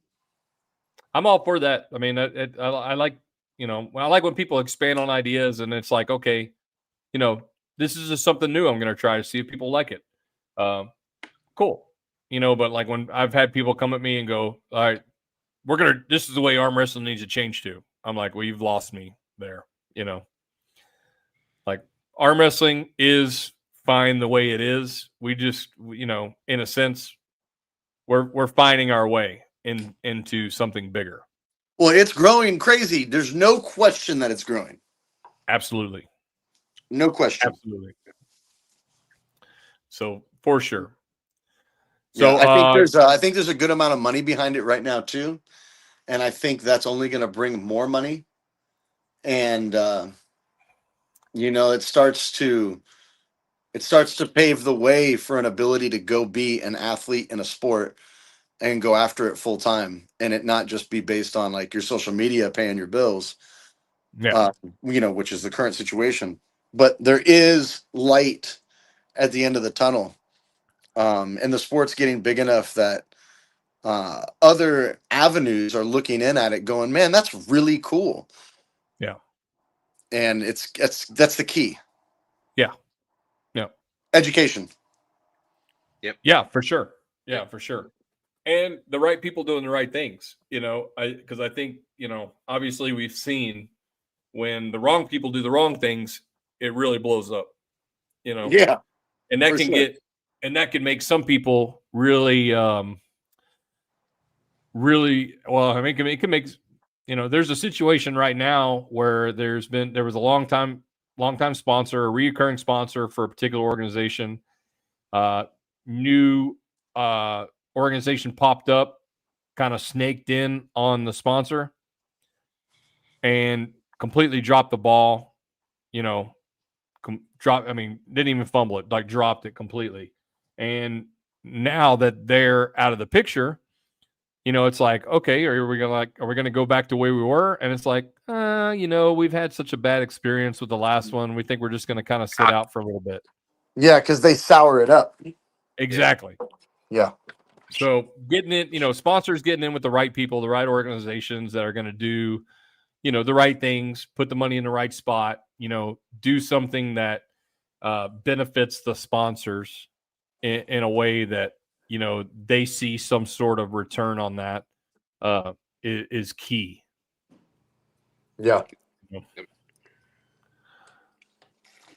But Yeah, I think what the TAL is doing, like what they've done for me, or what you guys have done for me, I should say, is, you know, I'm talking to other athletes about it, and I'm hoping where that goes is everybody decides that that's something they want to do too, because it does start freeing up your ability to get more involved in the sport and brings more attention to yourself that maybe other companies get involved with you. And next thing you know, you are able to be a paid athlete doing this. yeah, I mean, I think we're a long way from that, but I mean, we have to start somewhere, right? Yeah. Yeah. You know, we definitely have to start somewhere. And I don't think we're necessarily that far. And what I mean by that is, like, the sport is starting to get enough eyes that someone like Michael Bedwell could go and start recruiting sponsors. Oh no, they could definitely be doing that right now. A lot of athletes could be doing that right now, but there's this weird.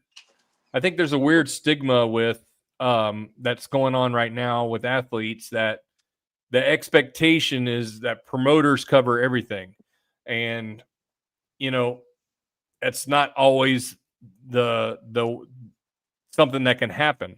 So relying on like, oh well, if you want me to come to an event, you need to be 100% liable as a promoter. Well, like how much more access do you think you'd get if you were like, hey, I've got these sponsors, they're helping me out. I'm looking for an event to go to this month. Yes. Like and you know what, if you could, provide the hotel room, I've got everything else covered.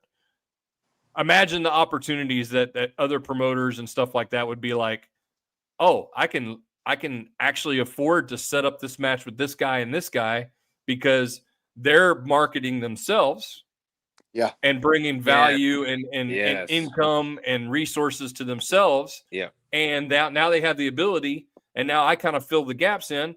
Now everybody's happy. They're getting to arm wrestle. That's when we can all realize the value something like the TAL is providing you as the athlete, like has been provided to me, right? Or how we want to do with Flashpin, we want to provide you with the coolest moment of your life. Yeah. You're coming out here to perform, to be a winner, sure.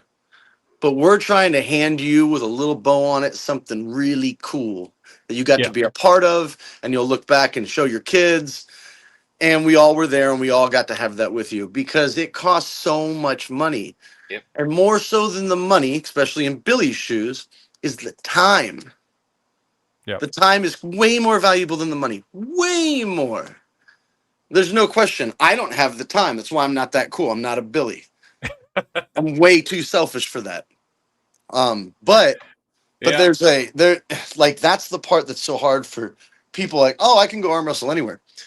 Well, if we can get money into the sport, we can have cooler venues, cooler events. Like someone just did an event. I think it was where Bob Brown did his. Maybe it wasn't Bob Brown, but it was like a beautiful theater in Utah. Yeah. This is so cool. That's cool. It sucks that we all couldn't watch that. That's insane. It's cool when you have like, I don't know. I'm just speculating, right? But I mean, if I had a lot of extra funds to spend and that's where I wanted to spend it, Texas would have cool things too, Yeah. But if you have athletes that have the funds already and you then can go, hey, this is the cool venue and we've got this guy and this guy coming because they're going to promote their brand on it. Like MMT going on Monster Factory for me is a no-brainer because it's going to be seen by a lot of people. Yes. That's cool. I want to spread the word on my brand. And you realize too, and this is, I think, another problem with some athletes is that they get way ahead of themselves. You realize that you have to take this opportunity no matter what, right? No matter what. It's the catapult, right? It's and I've had this conversation with some different athletes and stuff like that, and how we live in a different time in arm wrestling, right? And that what you used to have as abilities don't matter anymore. You're getting into this marketability type area where you got to have a presence. You can't be a knot on a log. Nobody wants to see that.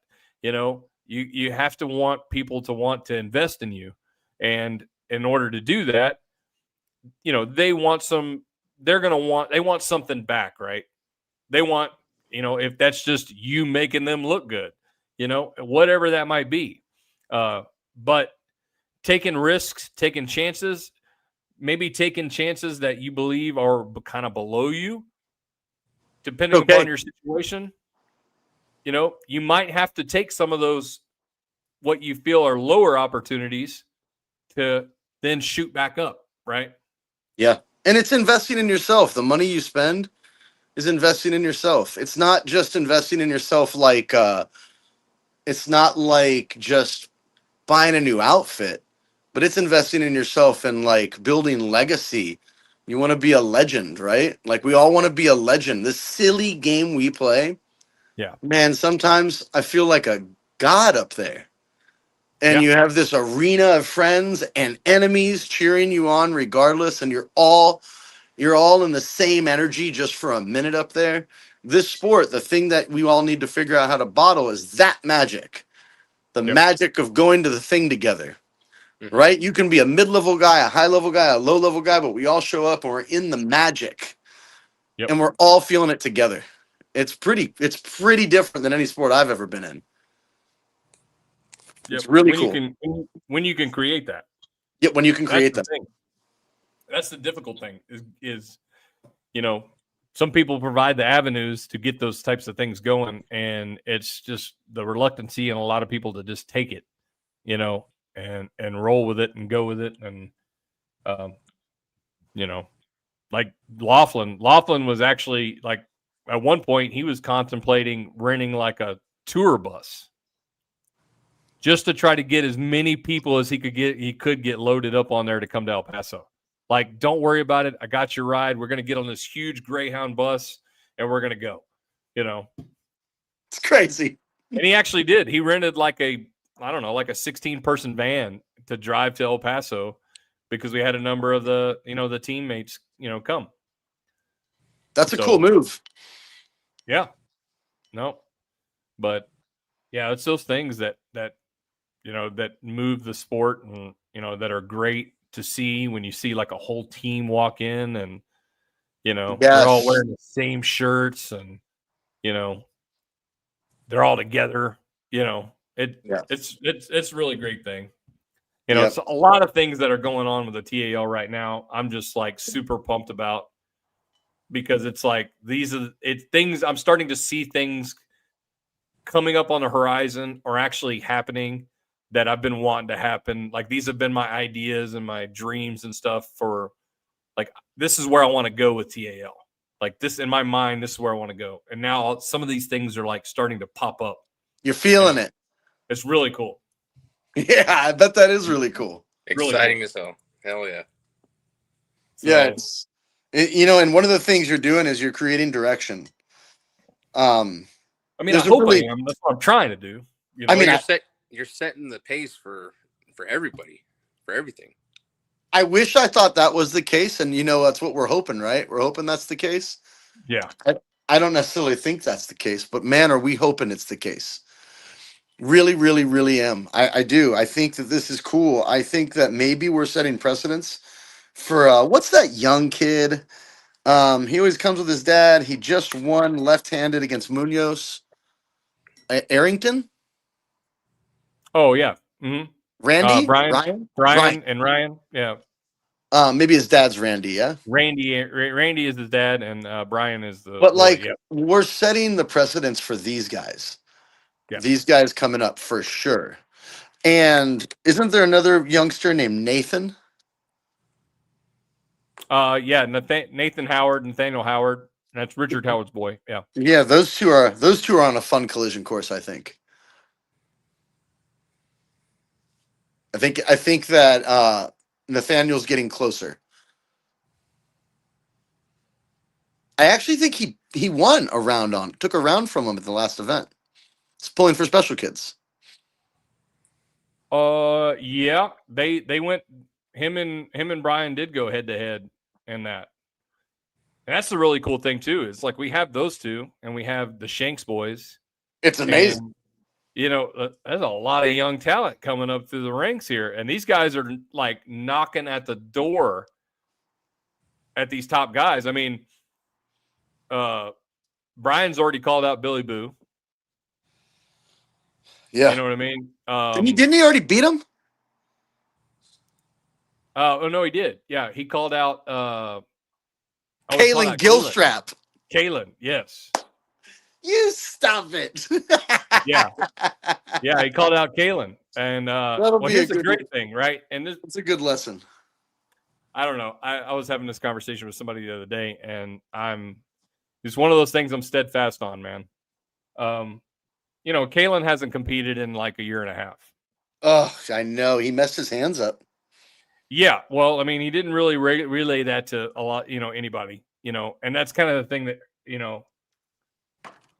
Yeah. he, it frustrates me a little bit is that, we have a 1-year activity rule, and, the ranks are for people that arm wrestle, right? You got to be an arm wrestler, and you don't have to arm wrestle here in Texas. If you're of a particular caliber, and maybe Texas is not enough for you, there are all kinds of events that you can go arm wrestle at, but the rankings here in the state mean something to a particular set of people, and we need that activity rule in that way this stuff doesn't get stagnant. So it was a good thing that his challenge came at the time that it did, because It's fun. I was probably going to remove him at the end of the year. Yeah, that's a fun challenge. It's a good one for him. Yeah. Hopefully, it's good to get Kalen back off the couch and get him ripping, because he's a special guy. Obviously, the Arringtons are special too. I mean, there's a lot of young special guys coming up. It's very cool. Texas is on fire right now. I think it is. Yeah. I mean, we've been nothing but going up. The graph is continuously climbing. So I got to highlight one of these matches at Monster Factory that I think is really fun. Logan against Parker. Oh, Logan Bitters against Jeremy Parker. I didn't know that they both weigh almost the same. They're almost the same height. They've been arm wrestling the same amount of time. You've got, let me just build this up for a second. You've got Jeremy, who trains with Michael Todd, in there doing videos, getting millions of views, doing his thing. He's on the side pressure machine at Michael Todd's factory, right, getting real crazy. And then you got Logan, who has no team he trains with. He trains in his garage, in his little pit that he made, and he just arm wrestles, and he arm wrestles his brothers, and he's just this rough and tumbler. He even looks like the rough and tumbler. He's fast.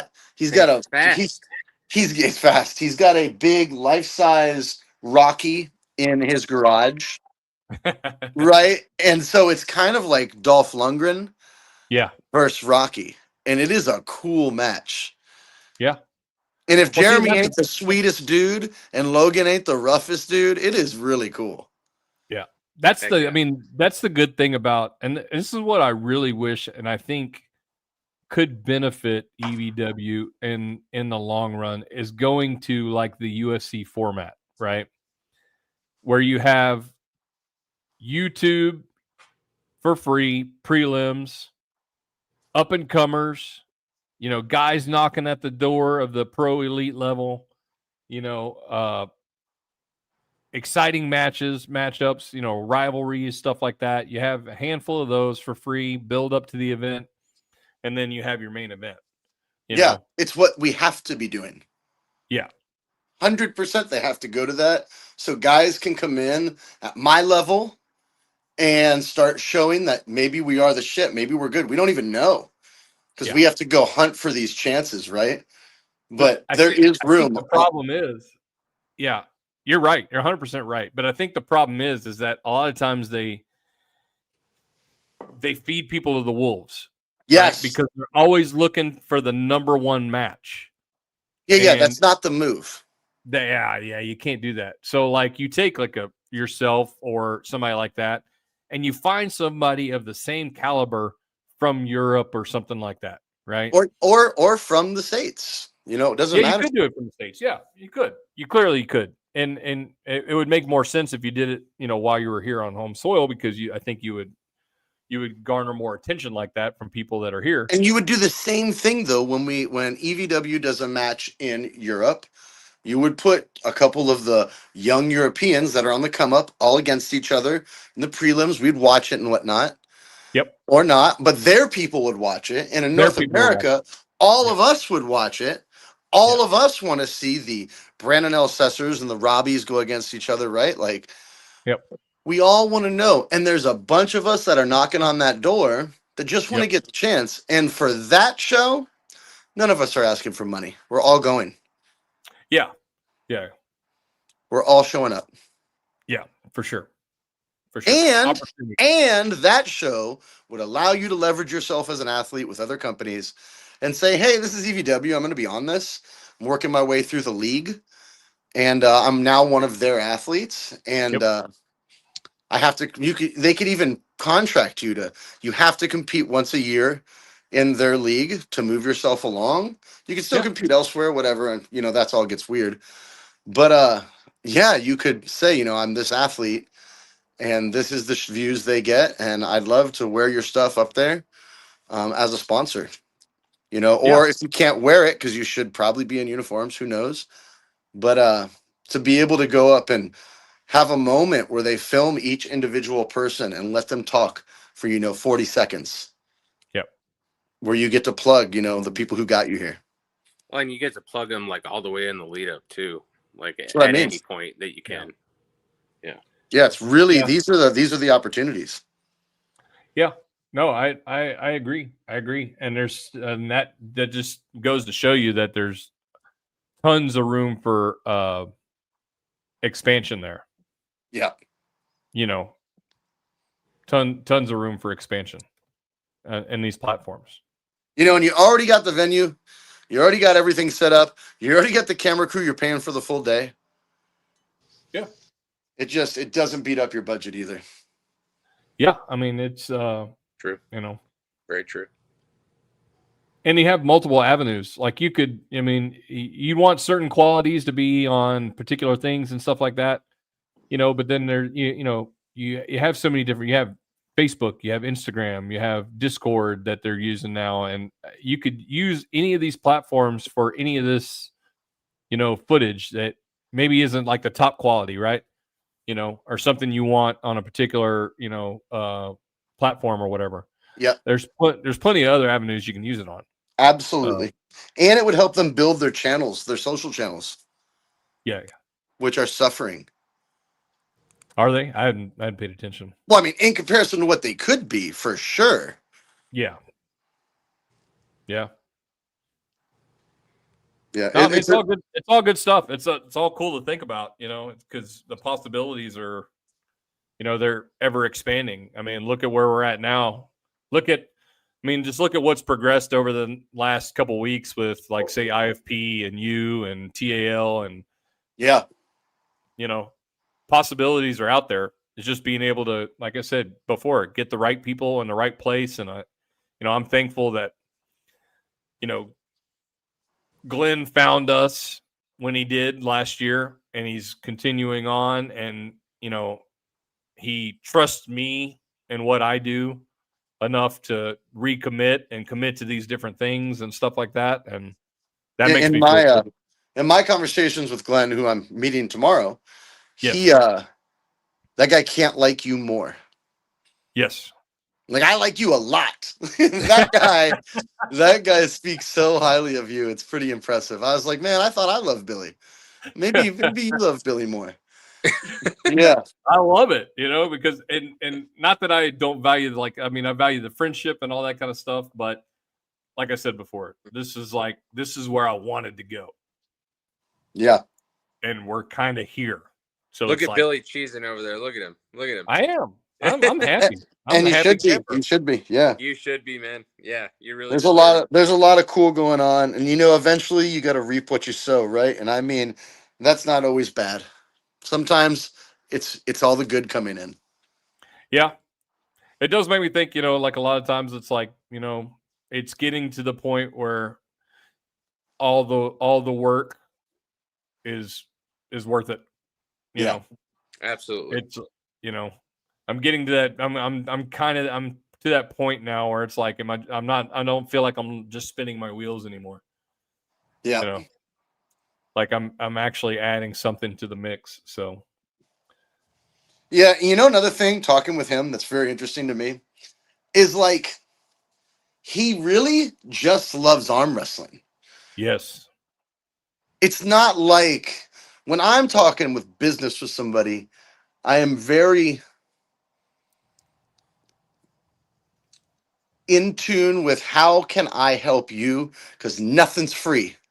Yeah. Nothing's free in my experience, and I've been around a little while, and I've done a lot of business in different avenues, and you never want free.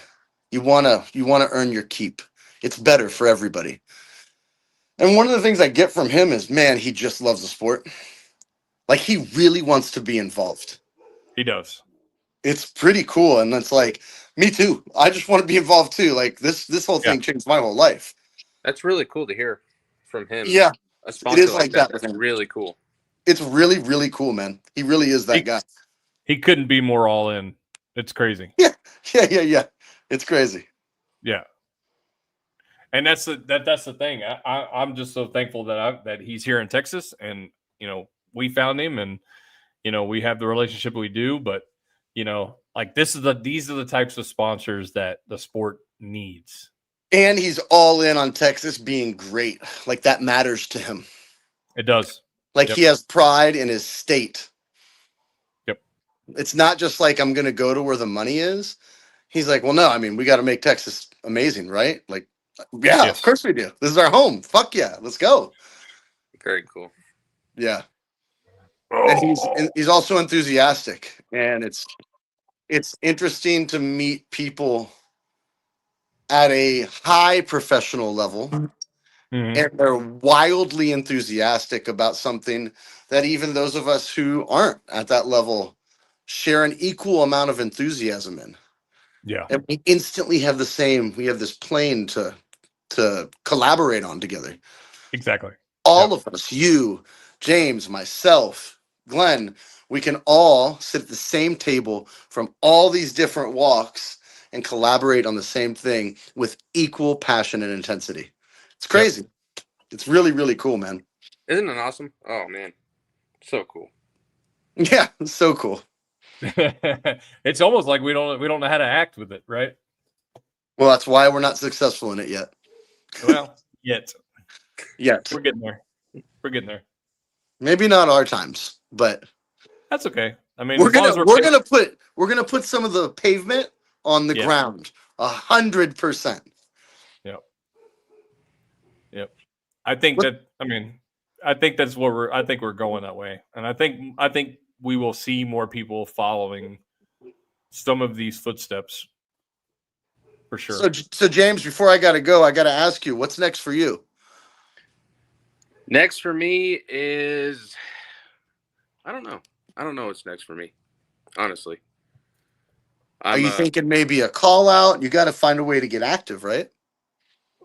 So I was thinking about that, but I guess I might as well say it now. I won't be a Texas resident very much longer. Where are you going? Oh, that's it. Booting. Yeah. Where's the boot button? Kick me off. Yeah. I'm going back to New Mexico. Bigger house, more land,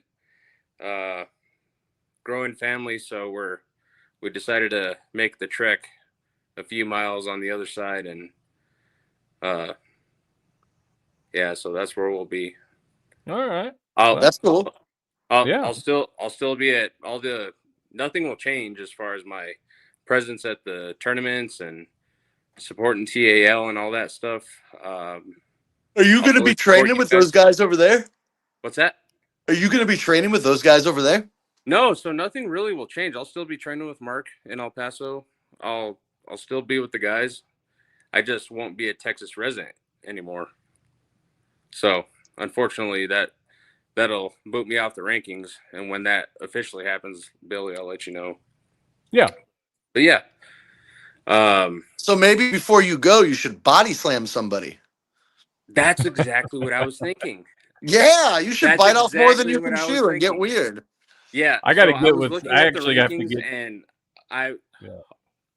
if what I'm thinking transpires, hopefully something will happen. But I got a lot of things working over here, so hopefully something like that. There you go. That's a good way to go out, right?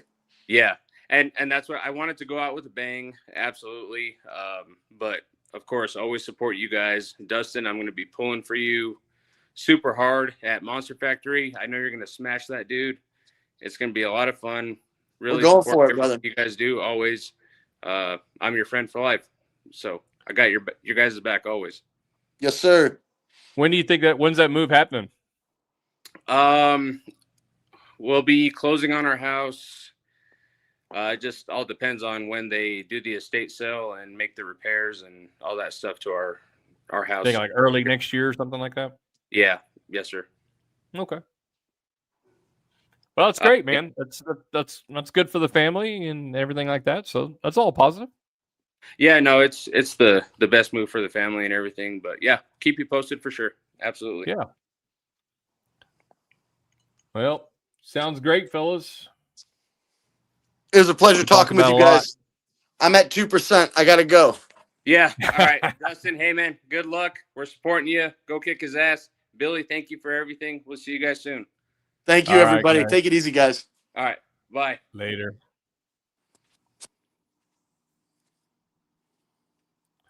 All right. Well, just a little old me left. Yeah, so I'm gonna wrap it up, guys. Like I said, we're working on the schedule for next year. Trying to solidify that date. Right now, we're looking at February 21st for the Central Region.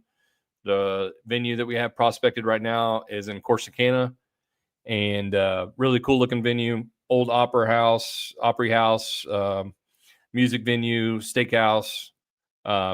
They seemed excited to have something like that. We just got to work out some details. But it's looking like that's going to be the case.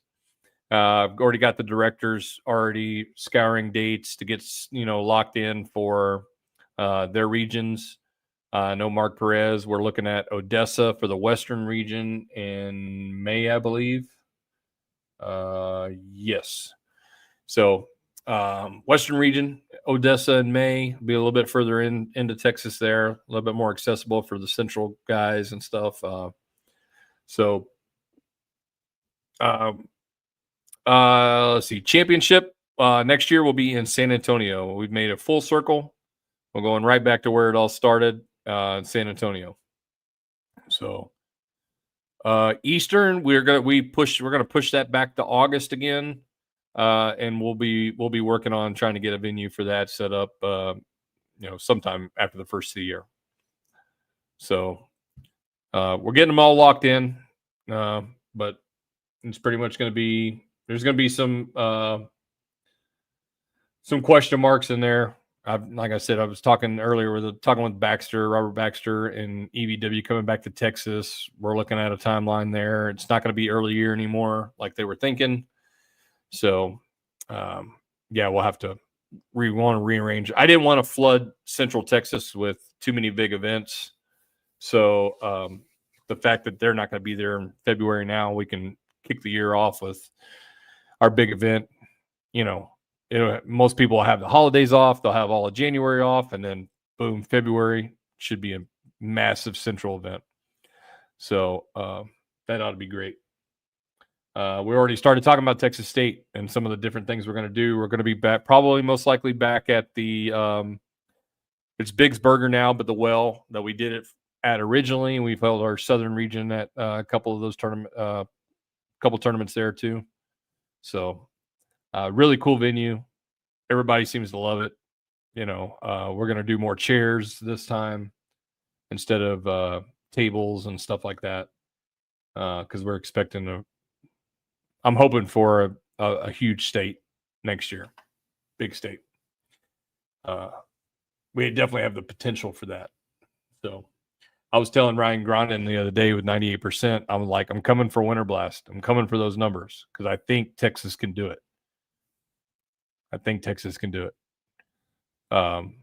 So of course he's, we're cool. So he's like, come on, bring it. Friendly competition. And I was like, well, all right, here we go. Game on. So let's see what else we got coming up. I think we pretty much talked about it. Just be on the lookout for more IFP information. I know Glenn's working up some new stuff for this next year. Accessibilities for some possibly better discounts, more products, stuff like that. take advantage of these things, guys. I mean, Glenn's a fantastic guy, knows exactly what he's doing. He's providing, access to these things. I know the market's flooded right now with like peptides and all that kind of stuff. But just take the time to explore what he's got to offer. I know I've seen some different things with quantities and quality that you're just not going to get on the regular market there. So if you're kind of concerned with the type of product you may be putting in your body, like right now I've done a couple of different deals with the BPC 157 injectables, TB 500 injectables. They've done really great things for me. Fortunately for me, it's been more like all around health stuff than arm wrestling related. It's helped me recover some stuff, but I've thankfully, knock on wood, I've never really run into a lot of arm wrestling injuries. So thankfully that doesn't plague me, but I've had issues from like past weightlifting and stuff like that with my back and my knees. These products have done wonders for that kind of stuff.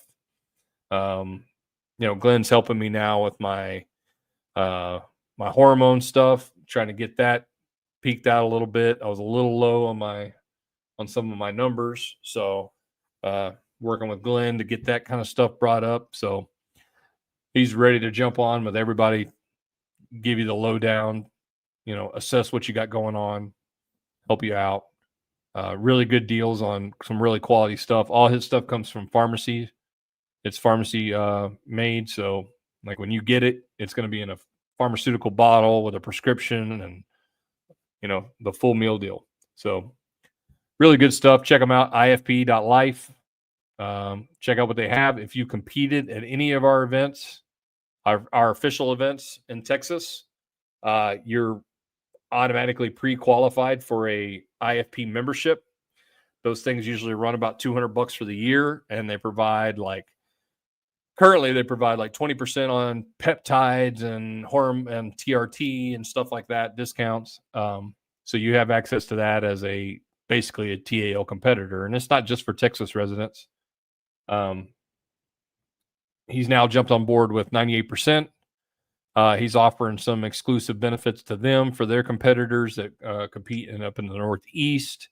The franchises that Ryan Gronin has will have access to some different perks with IFP as well. So if you're in a different part of the area, the region of the U.S., and you're around 98% events, make sure you're paying attention to what's going on there. You'll see some of that stuff popping up. What else we got? Oh, Robert Kelly. We've discussed next year with him. He's on board. So doing his live stream thing. So we'll have another great year of video and live stream, which I am extremely grateful for. We're going to be doing some really cool things. We're going to have some more referee seminars next year. I want to bring some people in, help get some of our refs some more training. I'm going to get more certified so that I can provide some more training officially, stuff like that. So, everything on the TAL side seems to be looking pretty good, and we're out there doing it for everybody. Let's see. Right. Do you think UEW is coming back to Arlington or Houston? I don't know. I don't know if maybe the esports deal is out of their reach now, or if it's too busy or whatever. I know when I talked to Robert, he was talking about that February looked like it was going to be too busy of a time for Arlington. He had thrown around some couple other locations. The only problem that I see with that is it's so much easier to get athletes in and out of the Dallas-Fort Worth area compared to, say, if they were to move closer to Austin or something like that for a venue. Price is going to go up flying into Austin or anything like that. San Antonio is a little bit better priced, not quite as good as Dallas for some things. But I just don't know of any. We'd have to really scour for some decent venues there in San Antonio. So I think that Dallas-Fort Worth area is kind of it's going to have to be the go-to. Maybe Houston. I don't know. He didn't mention it, so could be a possibility. It might be. It might be for some things. Yeah. I mean, you know, I just don't know if that's on the radar or not, and what might be out there.